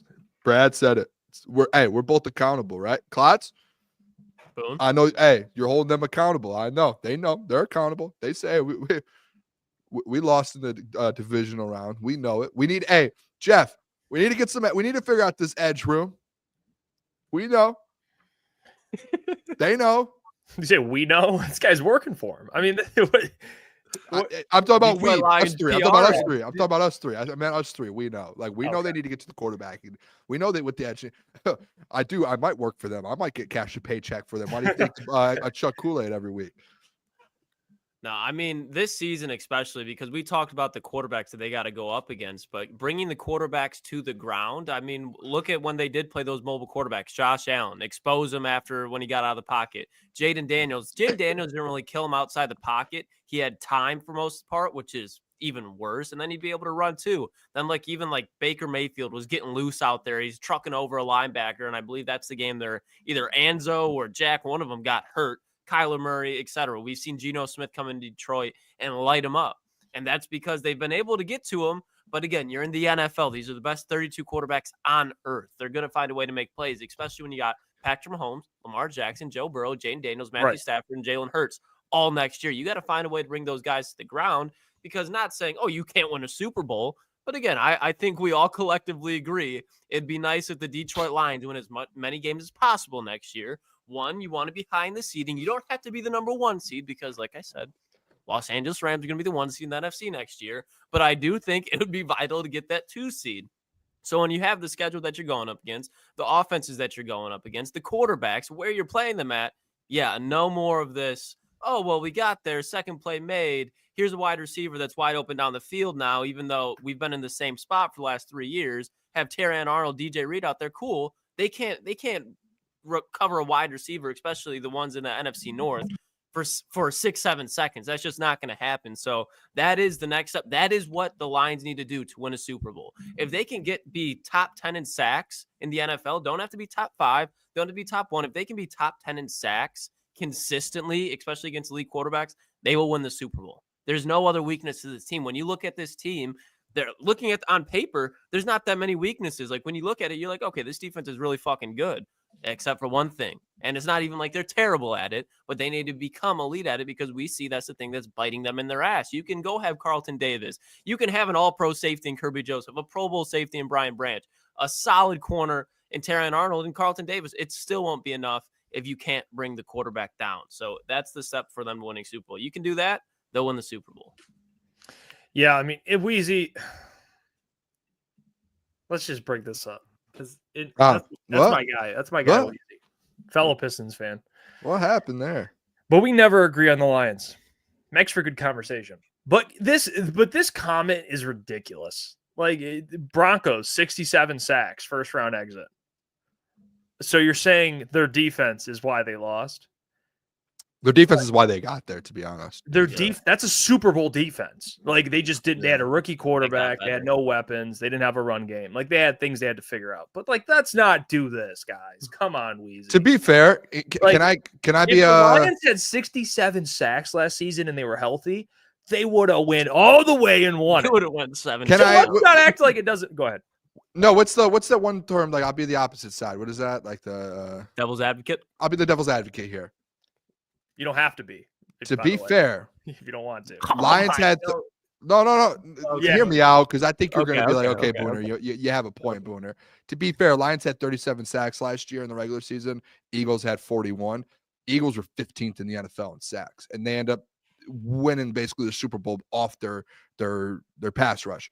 So to me, it's just looking back at last year, like what Jeff just said, like if it's such a big if, like big capital I, capital F. If the Lions were healthy last year, you're not where you were. You're winning a Super Bowl. So, like, going into this year, like, yeah, number one priority, it's like if you could stay healthy, that defense will be there. The depth, if guys get hurt, that's where you start to question a little bit. But, like, it's not like in my opinion, like, there are different aspects to this defense. Like, You just had to get to the like they were hurt, so the Lions weren't getting to the Jane Daniels. Like that was the problem. Like it was very obvious. And Goff turned the ball over. There's more. Yeah, in there, yeah. So like, and even on top of getting to the quarterback, guess what else it was? Like the corners were struggling at times. Like the secondary didn't have, you know what I mean? Like you were giving up a ton of yards, passing yards. Like you were bottom half in the NFL in passing yards per game given up. But like you were top and rushing yards per game. You were top 5. So it's like you have to find a way to get that up as well. So it's not just like, and that's where the devil advocate comes out where I'm like, okay, it's not just the pass rush. That helps take away the pass yards. But that's part of it to where it's like that's if you look at the defense, what's the number one thing? It's probably the pass rush. But when you do have a healthy pass rush, you expect if Davenport's healthy, if AQM takes another step, if Hutch is fully healthy, you expect, in my opinion, and you draft someone, expectations are there, right? Like they're now there. If you were healthy last year, Jeff, you would have been like expectations are no, but to that's get to the quarterback. you're honestly, you were trying to play devil's advocate. I think we agree. Yeah, maybe I wasn't devil's advocate. I was going to say that. I don't know. You literally made the point because what you're saying is true. If they had what they have the pass rush help from guys being healthy, like that, literally we all agree. Like that's where I get frustrated because they do have the pieces to do it. It's like, dude, like remember, one of the worst moments of my life, dude. Let's get emotional here real quick. Losing the NFC Championship game and having to go back home with Jeff, and Jeff looking at me, and I'm sitting there in Jeff's driveway, just sipping the Kool-Aid. And Jeff looks at me and goes, Lord, I'm going to be real with you here. Everyone was healthy this year. I don't know if it's going to happen next year. And what are you talking about? I don't know what you're talking about. Like, we're going to be fine. And guess what happened? 365 days later, we get bounced by the Commanders because everyone's hurt. A rookie Really, what Jeff told me that night, what you Yeah. told me that night, happened. And it was like, oh my gosh. Well, I'm not even trying. It was just, I hate it. Realistic, dude. Take your victory lap, Jeff. Go ahead. Take I'm your not victory taking lap. a victory lap on that. That's one where it was like the reality of the NFL, man. It's just the unfortunate part. It really is. It sucks. not for long. It sucks, NFL. but it is what it is, man. But you know what? The draft Jeffrey that is the funniest thing. Oh, that is so funny, dude. I remember. Yeah. I'm gonna remember that night the rest of my life, and thinking in my head, there's no chance that they don't get back here next year. The injury, they're gonna be so healthy. They're gonna be so healthy. I think I legit might have told Jeff that. Like, there's no way that they'll get injured, dude. Like, even if they got injured, they're dudes, man. They're not gonna be healthy. They're gonna be so healthy. Their attrition is gonna be elite. Guys just like, dude, I'm just saying, man. Like, this is to be fair, I was thinking more like quarterback. I mean, anything could happen, but yeah, I didn't know the whole defense would just die. 19 guys. Yeah, that was like a whole other thing. But yeah, it's the unfortunate reality. Health is a part of it, and it's a violent sport, so that's why you need depth. What's up? I know we're doing the thing. Can we just play the Kelvin Sheppard clip? Yeah. Because Klotz, Boone, this clip made me actually think, like, remember I keep saying, like, first time, they're both kind of first time OC, DC. I trust Kelvin more. This makes me actually go to your side a little bit. Like, dude, I swear, if they talked every week, Boone would never have anything else to say, bro. These guys, like, it's like I love hearing the boys, man. All right, let's hear it. You're a polarizing person. Calvin Sheppard, talking about Calvin Sheppard. Let's hear Dan Campbell. This is good. This is good stuff. Yeah, bringing him in to run the defense and keeping him here, I should say, to run the defense. And to me, one of the key things is, AG allowed him to work with other position groups. Everybody knows him. Everybody will understand what the expectations are from day one, and there won't be any surprises. That's exactly right. And there again, there's continuity. Shep was somebody that we put more responsibility on, and every time we asked him to do something, man, he really he accepted the challenge and blew it out of the water. And this will be no different. I think Shep is going to just crush this. I think he's going to be an outstanding defensive coordinator, and eventually he'll be a head coach in this league. But look, the players know him. They trust him. He knows how to push those guys. He knows how to demand a lot, but he also understands what it's like to be in their shoes, So, he's going to do great. The staff around him is unbelievable. And, I mean, he's hit the ground running. If I could tell you the number of things that, just going back through the cut-ups, and it's like, we're going through this, and he's got all these detailed notes on, hey, this is what we did well. We're going to do this again. Hey, I want to change this. We talked about it as a staff, blah, blah, blah. We're going through. I'm like, all right, you're hitting it. I was trying to imagine you two in a room. Oh, There's no lack of intensity in that room. No. That fires me up. The Kelvin Sheppard, he's a wizard, basically. I'm excited for Kelvin. I think he's going to be an excellent defensive coordinator. I mean, again, you have to go and prove it, but I got hope I got faith in Shep. I do. He said he's going to be a head coach one day. Yeah, I mean, I wouldn't be shocked. I mean, why can't he be one of these good defensive coaches? Now, it's like whatever I think about defensive coaches or not. It's the reality is like Aaron Glenn just got a job. Why can't Kelvin?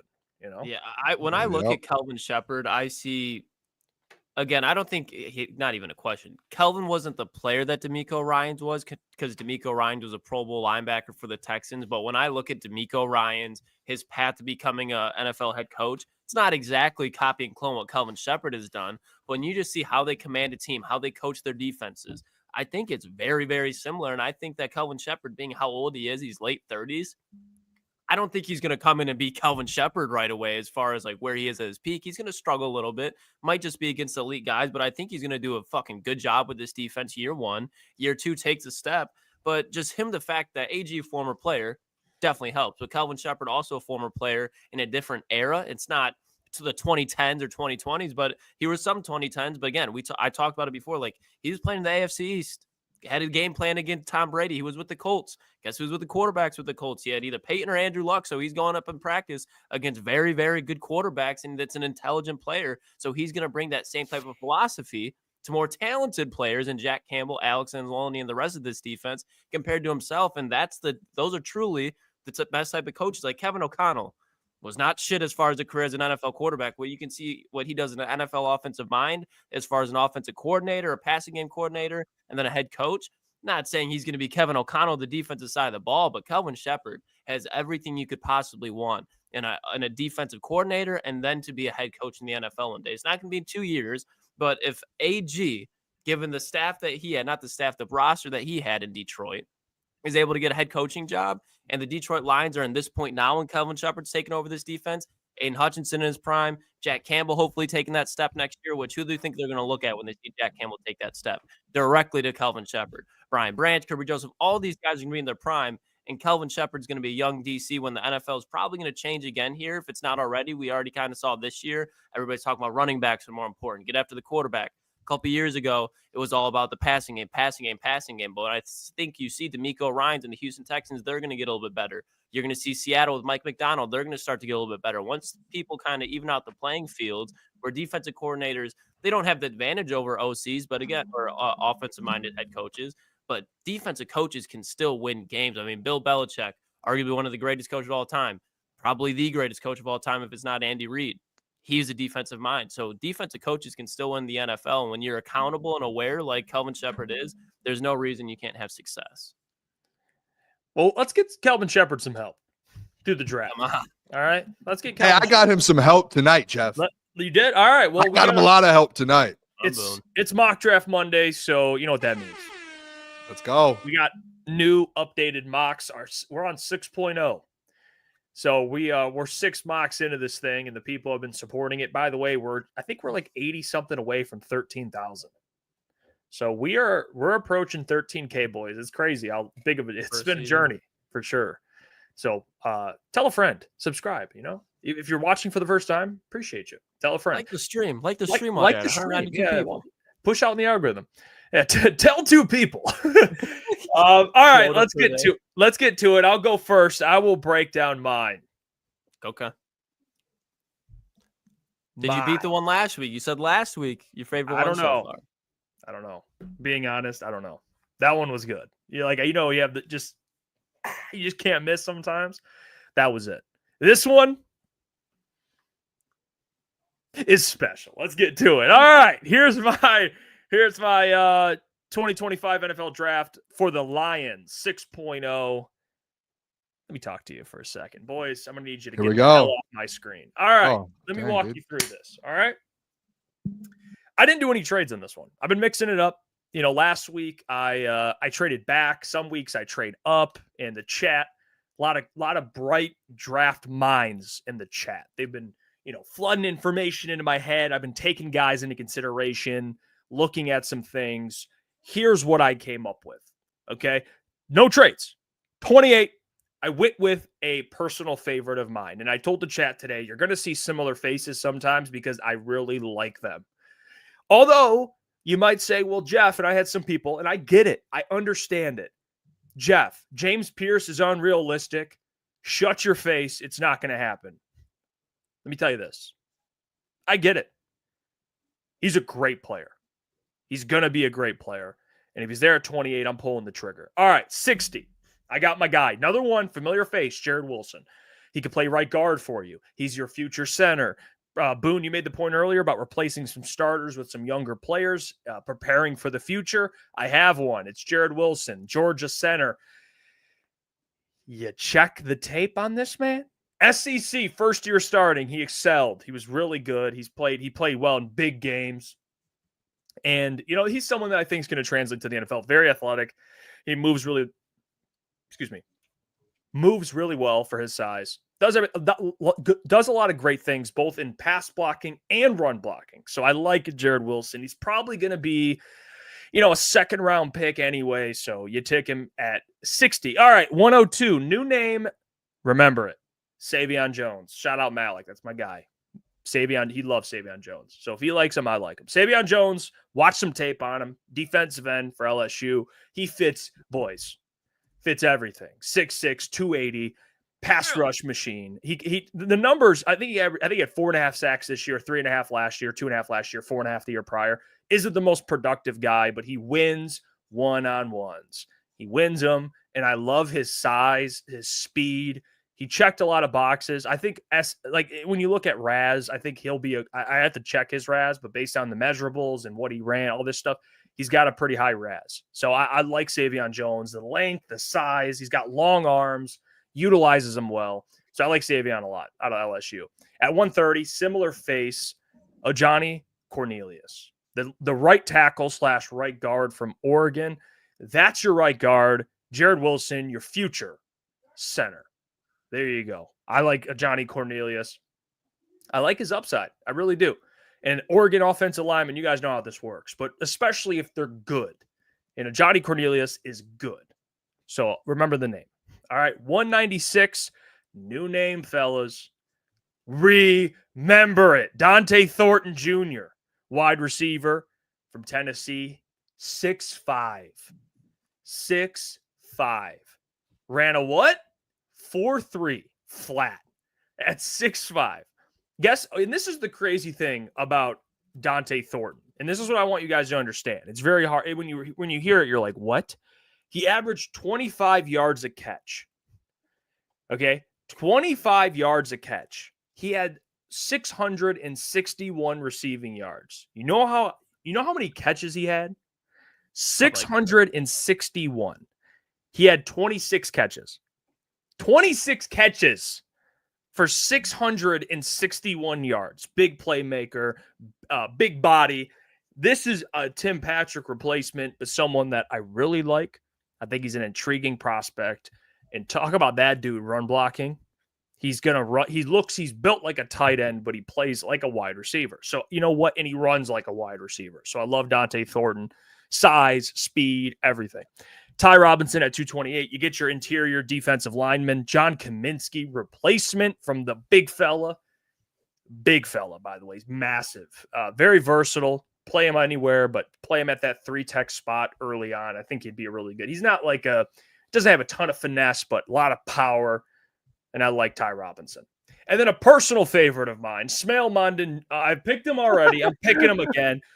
Don't sleep on Smail. I'm telling you right now, Smail Mondon, linebacker out of Georgia, sideline to sideline, couple sacks every year. He's just one of those guys that just gets overlooked at Georgia, right? He's just a solid backup linebacker with the upside to maybe potentially start for you one day, and you're going to want to draft one.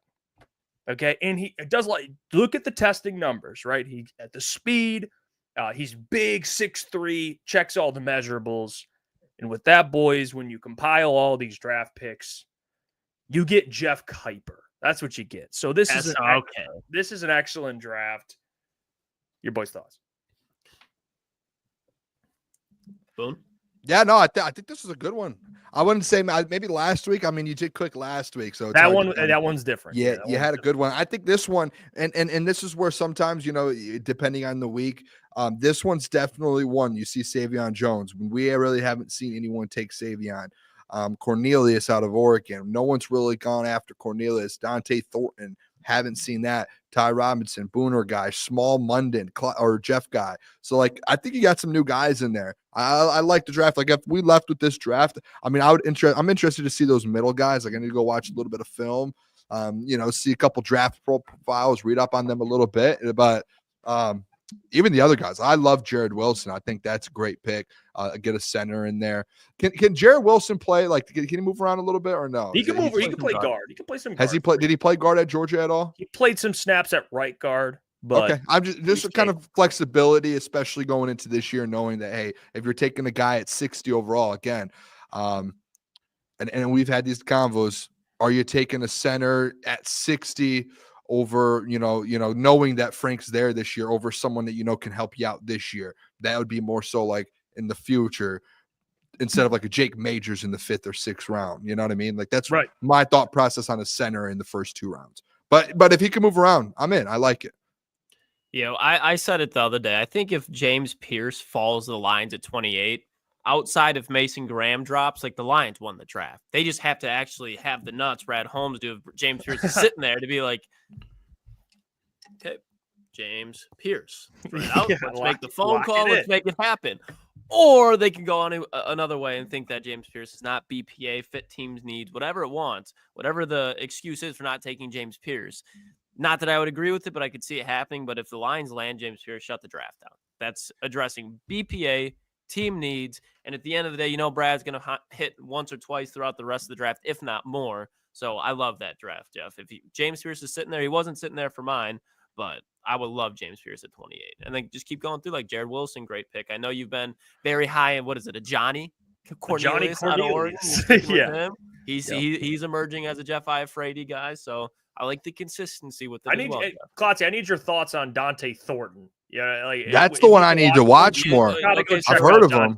This is going to fall into the conversation that Boone was kind of giving me crap for, and not even in a bad way. But when I look at schools and I look at how they produce, Tennessee produces a lot of deep threats that don't translate. Cedric Tillman, Jalen Hyatt had Hendon Hooker, and they're like I'm not saying he can't be a deep threat. I love Jalen Hyatt. But again, when you're hearing 22 yards per catch on 26 catches, 25. So, but he had 26 catches.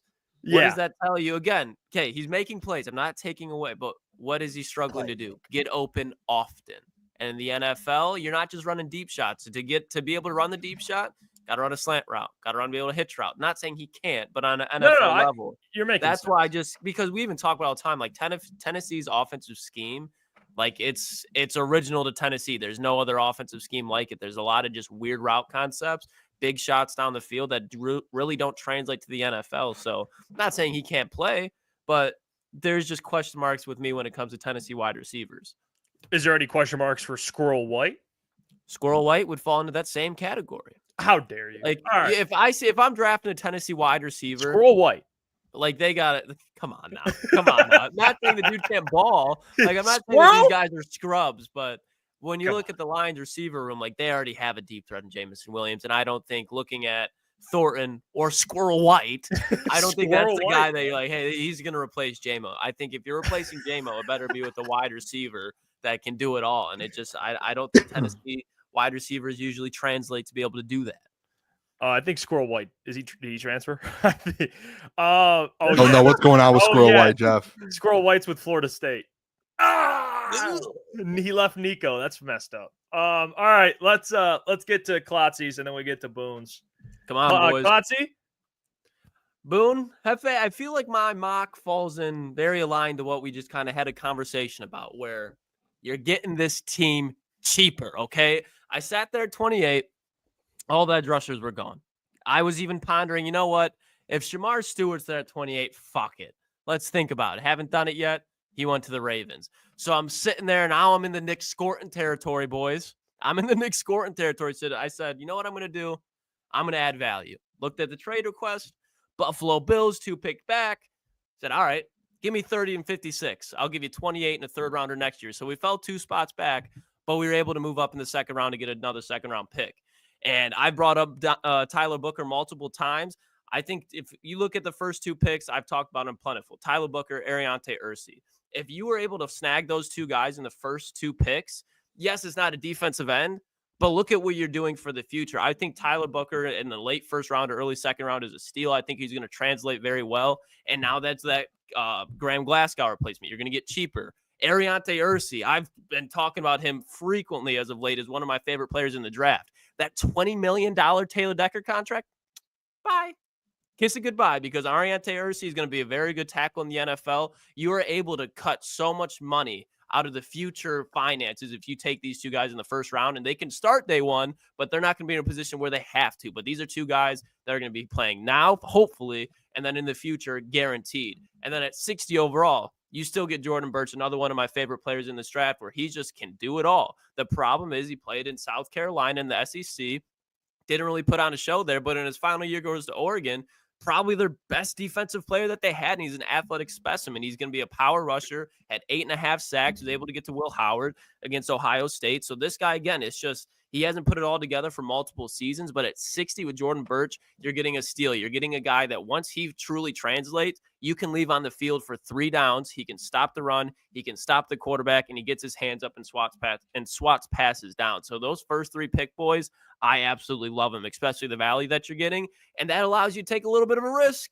And Femi Oladejo, he's definitely a risk. They're drafting him as an edge. But when I think if the Lions take Femi, you could throw him out there situationally as a NASCAR package, but I think that's great flexible depth to have in that linebacker room where you could say, hey, go play Will, go play Sam, go play Mike until we truly figure out what your role is. You're just going to test him around because he's an athlete that fucking smacks people. So you're going to have more depth and versatility in that front 7, and you're getting him at 102. The upside on him is enormous. And same thing with Boone. You put me onto him last week, Antoine Powell-Ryland. Had 16.5 sacks in the ACC, and he was consistent. Like, when you look at it, he's a little undersized, not the most athletic, but he has 16.5 sacks in a Power 5 conference.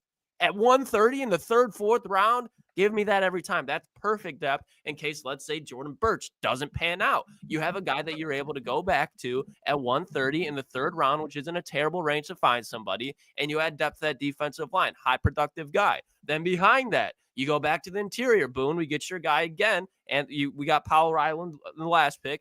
Get Ty Robinson now. And then we followed again with Malachi Moore. So 130 to 228, they're all a lot of Booner guys there, back to back to back, 3 straight Booner guys. Three-headed monster there, Boone.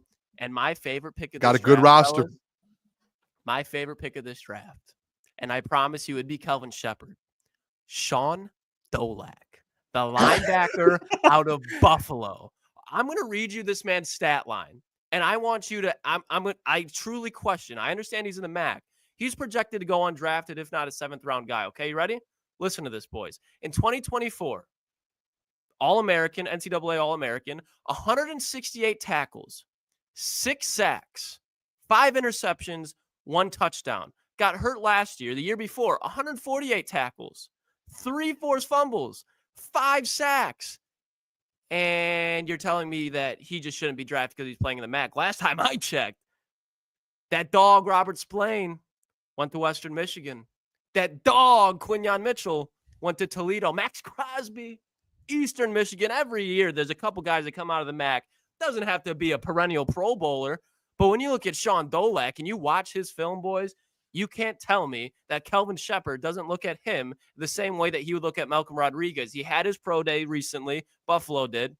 Lions were one of a few teams that were there. They've shown interest in him, and he just fits what the Lions want in a linebacker. So Sean Dolak in the 7th round. Didn't take a wide receiver like Ryan Anson says there. Don't really think it's in a need. You can go out there with this lineup. Go ahead, get some Tom Kennedy's brought to the practice squad. Receiver room's fine right now. Add to the defensive front, the offensive line. Get cheaper. That way next year when the draft's better, you can go and take a wide receiver. You can go take an outside linebacker. Those more high-profile type of positions, you can go into next year and do it. But you're adding value and adding more picks that in the future are going to have you cost less. So that's my draft, boys. Not my favorite one, but I really like the approach to it.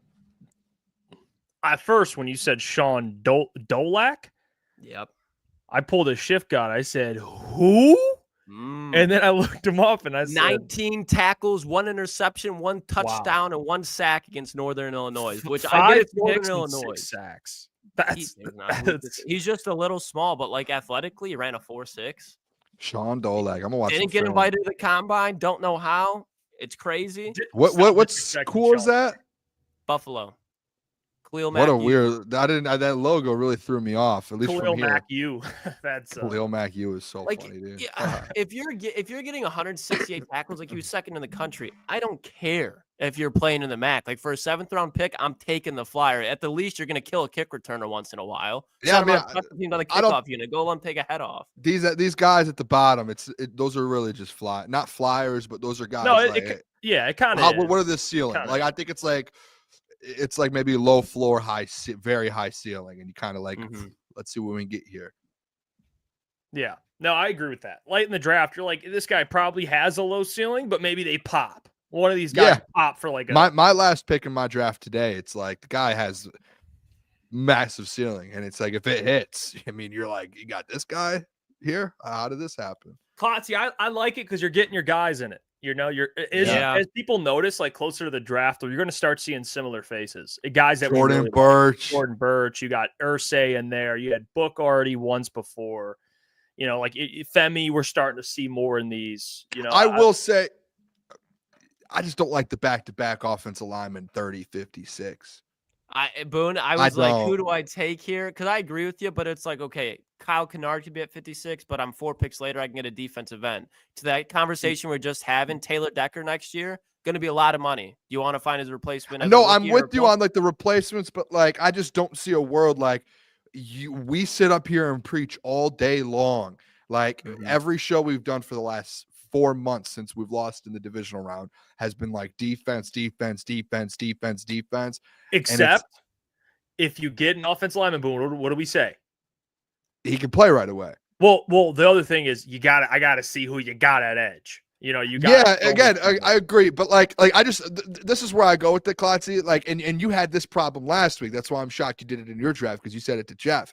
But like you literally went 60, 102, 130, 196, edge, defensive line. And I didn't have a problem with just taking that. I had a problem with there was a lot of developmental guys. Jordan Birch is somebody I think you can plug and play day one, and he's able to. I just don't see like prime, current go ahead. Current team. You're not going to get 3 edges. Like I just don't see like where do they go? Like you're going to have to cut one of them. Who on the team are you going to cut? Like you just signed AQM. Are you going to cut AQM? Definitely.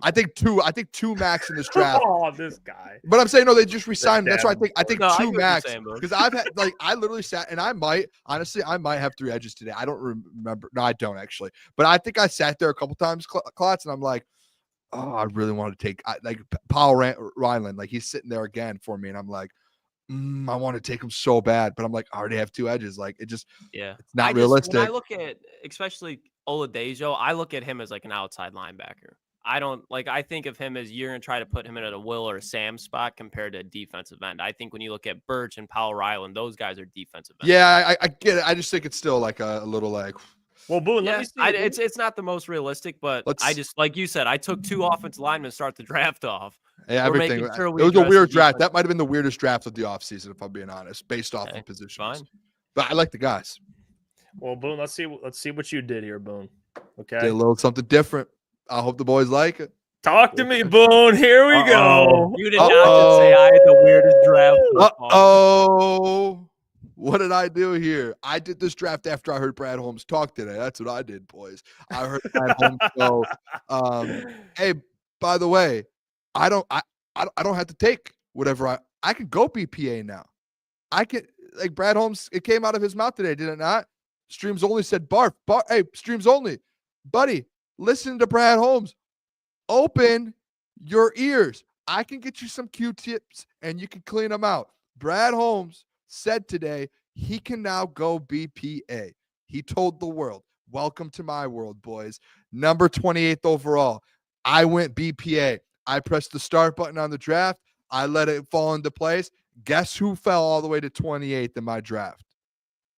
Malachi. I'm going to guess Malachi Starks. Malachi Starks is sitting there, a top 15 safety that all year long is sitting there going, I could be top 10. Like, people are projecting him top 10. We went to the combine, boys. Everyone's talking about Malachi Starks. And then the South Carolina kid comes in. Now Malachi Starks starts dropping. If you get here, let me just break this down for you here real quick. You just lost Ife Melifonwu, correct, boys? Correct. You have no safety depth. Your safety room right now is Kirby Joseph and Brian Branch. No one else. You don't have any depth in the safety room. Not one. No one else outside of those two. You bring in a guy like Malachi Starks. You talk about BPA. You bring him in. Guess now who's playing nickel? Malachi Starks. I told the boys before the show, 270 plus snaps last year at Georgia. He was playing in the slot. Now, if you're like, I don't want him there, guess who else plays in the slot? Who plays nickel? Brian Branch. So now you have a rotation of guys in that safety position. Malachi Starks, Brian Branch, Kirby Joseph, and you can go out there and you are dominating here. Someone said, where's the meat going? Hey, this is where you start battling for a position here. Brad literally said it today, boys. He said, I don't care about how good a player is. I'm going to bring competition in. I'm going to get BPA, and they're going to come in, and they're going to compete. And whoever wins those jobs wins those jobs. So I went Malachi Starks at 28th, boys. I loved that pick just based off of BPA. After that, I said at 60. I noticed something else today, and I don't know if a lot of people are noticing this, but the Detroit Lions, and maybe I'm wrong with this, but I was on a website, I think it was the Doc, Sports Illustrated, Detroit Lions on SI, and looked at his visit log. You know who showed up twice on that log? I'm not talking about the Epstein logs. I'm talking about the Detroit Lions draft logs. You know who showed up twice? Josiah Stewart. Josiah Stewart. And I don't know how many other people on that list was on there twice. I think he might have been one of the only ones. So there's obviously something with Josiah Stewart that they like. Obviously, he's a little undersized, but at 60, and if you're talking about bringing an edge in behind Marcus Davenport to kind of be in that rotation, this man had 8.5 sacks last year. 13 tackles for a loss. We know what Josiah Stewart is if you're from the state of Michigan. This man will get after the quarterback. He might be undersized, but he's a technician. Like, he's gonna his pass rush is elite. And if you don't end up landing a guy like a James Pierce or one of those high-end guys, or Josiah Stewart, if you're talking about playing a guy on a passing down, he will get after the quarterback across from Aiden Hutchinson and will be a problem. So I love that edge position right there. If you're talking about someone that you need to get after the quarterback and finish, I love that. At 102, I'm not going to spend a lot of time on these next few guys because we've talked about them a million times, boys. Deion Walker out of Kentucky, defensive lineman, kind of a defensive tackle, but I think he's like he's a little bit of an athlete, boys, huh? Deion Walker, we know what he's about. He'd be a great three tech. He's a beast. And he gets after the quarterback. They actually met with him at his pro day. I saw as well today. So I think they see something in him and they're kind of a little interested in him. So I think Deion Walker at 102. 103, I traded up. Someone offered me a trade actually, and I said, "Oh man, I see Femi just sitting there, and I go, I need him. Bring him on my roster. I'm adding him. I'm adding another edge rusher. Klotz, you said he could play a little bit of a linebacker too there, that Sam position. You bring him in, another defensive lineman, and then at 133, you know what I said? I'm switching to offense, boys. Let me get a wide receiver. I got Pat Bryant. We already know what Pat Bryant is. Just a big body X wide receiver that can go out there, make plays, big time catches, doesn't drop the ball. We already know what he is. Kind of behind behind what our guy out there, Tim Patrick. But throw him out there, let him learn a little bit. I apologize. I forgot a name. I'm locked into the draft right now. 196, our guy, Jeff Dylan Fairchild. Love him. Hey, that's the guard depth I'm talking about, to where if you're not going to, if right now they think that they have guys in there that can play and start, in my opinion, you bring guys in like Dylan Fairchild, Jake Majors, who hey, 1 or 2 years in, they're going to take that job after next year. But instead of wasting a high-end pick on them, you go get a guy like Dylan Fairchild. 198, a lot of people are probably like, Booner, why you take Taj Brooks? Listen, this is that D-Mount replacement. If you guys haven't seen Taj Brooks play football yet, you should go watch his film. This is where me and Klotz had the conversation at the Combine about running backs and replacing replacing David Montgomery. And the one thing we talked about was same body type, same type of style running, all of that to pair with Jahmyr Gibbs. Taj Brooks, 5'10", 215. I think it says he's 215. I think he's going to end up being, by the time he comes around the NFL, 220 plus, 225. Like, put on some weight, get some muscle. And this man, he's rushed for 1,500 yards in back-to-back seasons, 17 touchdowns his last year, Klotzy. That's D-Mon. That's David Montgomery. So that's that replacement at the back of the draft. And then I don't know if you boys are familiar with Jason Marshall Jr. Feel like Klotzy, maybe? Nope. You need to get familiar. This kid, I'm telling you, boys, I wasn't familiar with him before today. Saw him pop up. He came across my desk. Did a little research. Jason Marshall Jr. got hurt this year. It wasn't like a knee, anything bad. Hurt his shoulder. Before going into this last year, this man was projected to go in the first couple rounds. He was like projected to go in the top 3 rounds. I think even maybe the top 2 at one point. He was a dog for 2 years in 2022 and 2023. They say he was a lockdown corner, 10 pass breakups, 8 pass breakups. He's got the frame that you want out of an NFL corner. He has that frame. He's elite. Hey, what are the Lions? What do they love? Man coverage. He's elite in man coverage. Covers big body wide receivers on the outside. This is one of those guys at 228. You're sitting there and you're going, that ceiling, boys, that ceiling, like his ceiling is like he could be a starter in this league, a legit starter in the league. But, you know, the floor right now, he's fallen in the draft. People are looking at him like, what can he actually be? But I think when you're looking at it here, Jason Marshall Jr., take a shot at it. Boom. You need another corner in the future, just get a rotation. That's your guy. That's my draft, boys. I will say, Boone, I know people are going to flip out on you about the safety in the first round thing. People don't like it. I already see it. No, but with the way you put it, it's like people would assume it's a Brian replacement or a Kirby replacement. No, it doesn't have to be. I think what you said, a rookie, he's on a rookie deal.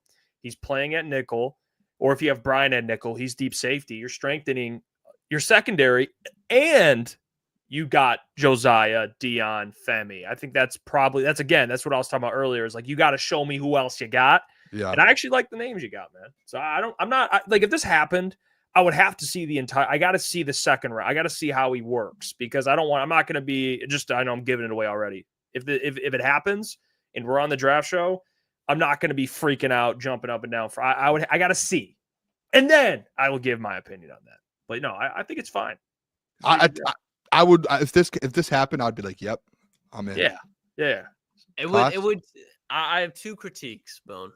And this draft would take me a long time to process. I'm not going to lie. The safety in the first round definitely throws me off. I get the mindset with it. I just think Starks and Brian Branch's game is so similar that it's like, okay, you're going to have 2 of these guys on the field at the same time with Kirby Joseph. Where's Ennis Rakestraw, the second round pick, fall into? Because when I look at those 2, or I look at Ennis, I think he kind of is. And right now, the nickel of the future, you're not going to put him out there over DJ Reed or Terry on. So you're going to have Ennis, Malachi, and Amik battling for that nickel spot.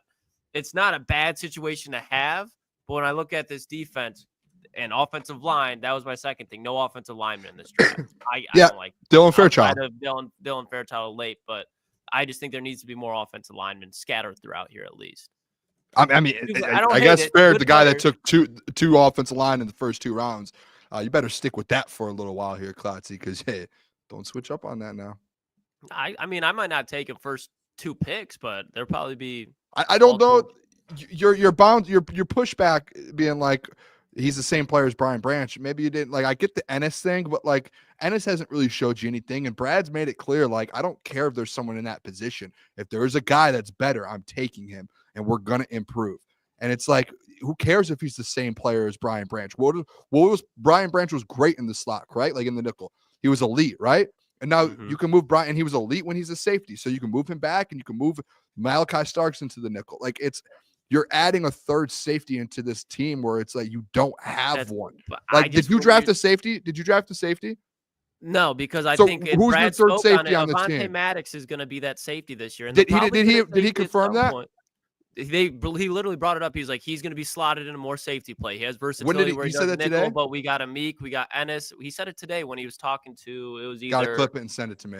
Mike Florio or somebody else, but Brad Gotta literally clip that said, and like, send it to me. Devontae I'm not- Maddox, he played- Listen, but I'm not you're in the leaning first back on round, I just Avonte don't- Maddox to be a starting safety, a guy who just had his He's not, first he's year not healthy. starting a safety. We're talking about a third safety. We're talking about the third safety. I don't think One a guy third goes safety down, is he's starting worthy for of a you. first round pick. Either Amik, Kirby, or Brian go down for a game. Guess who's starting for you?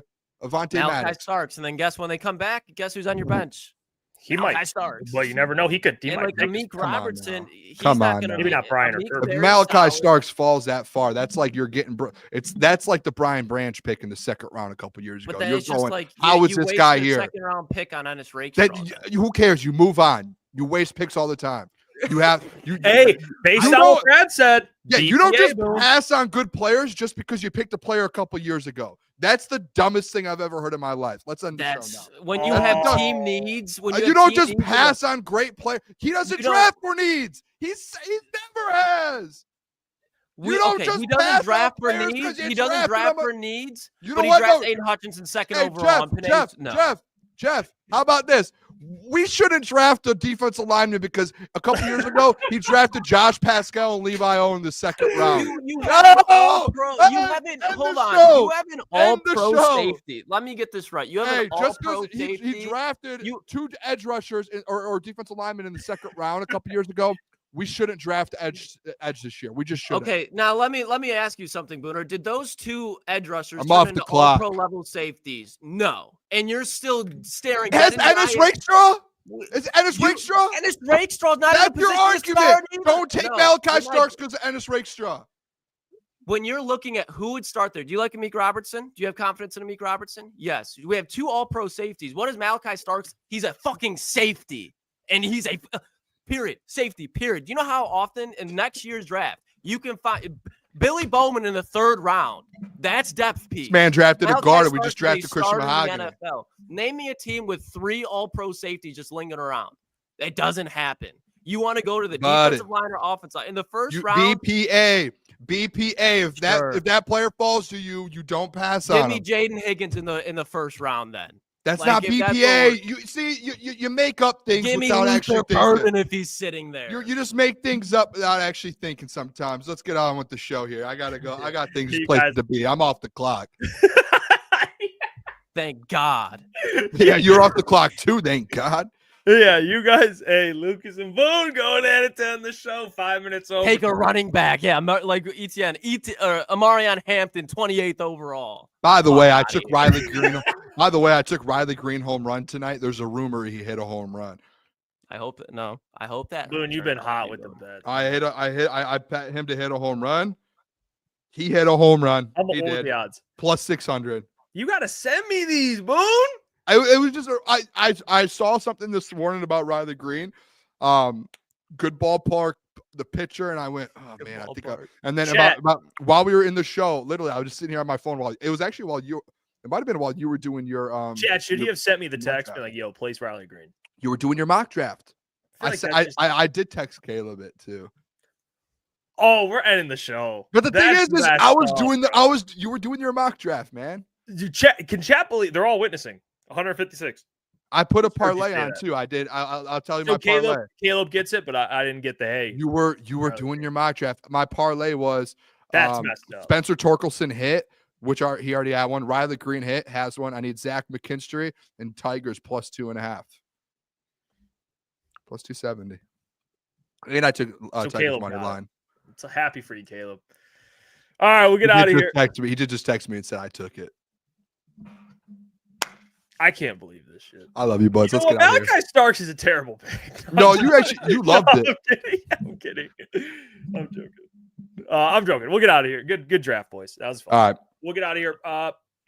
Good night, everyone. Real quick. Hold on. We're you see this? Javi 85 Baez away. 13K. Let's go. Come on. Let's go. Tell a friend. Like We're this almost there. trade, too. We're almost there. All right. Until tomorrow, we'll be back. Appreciate you all. Much love. Love you guys.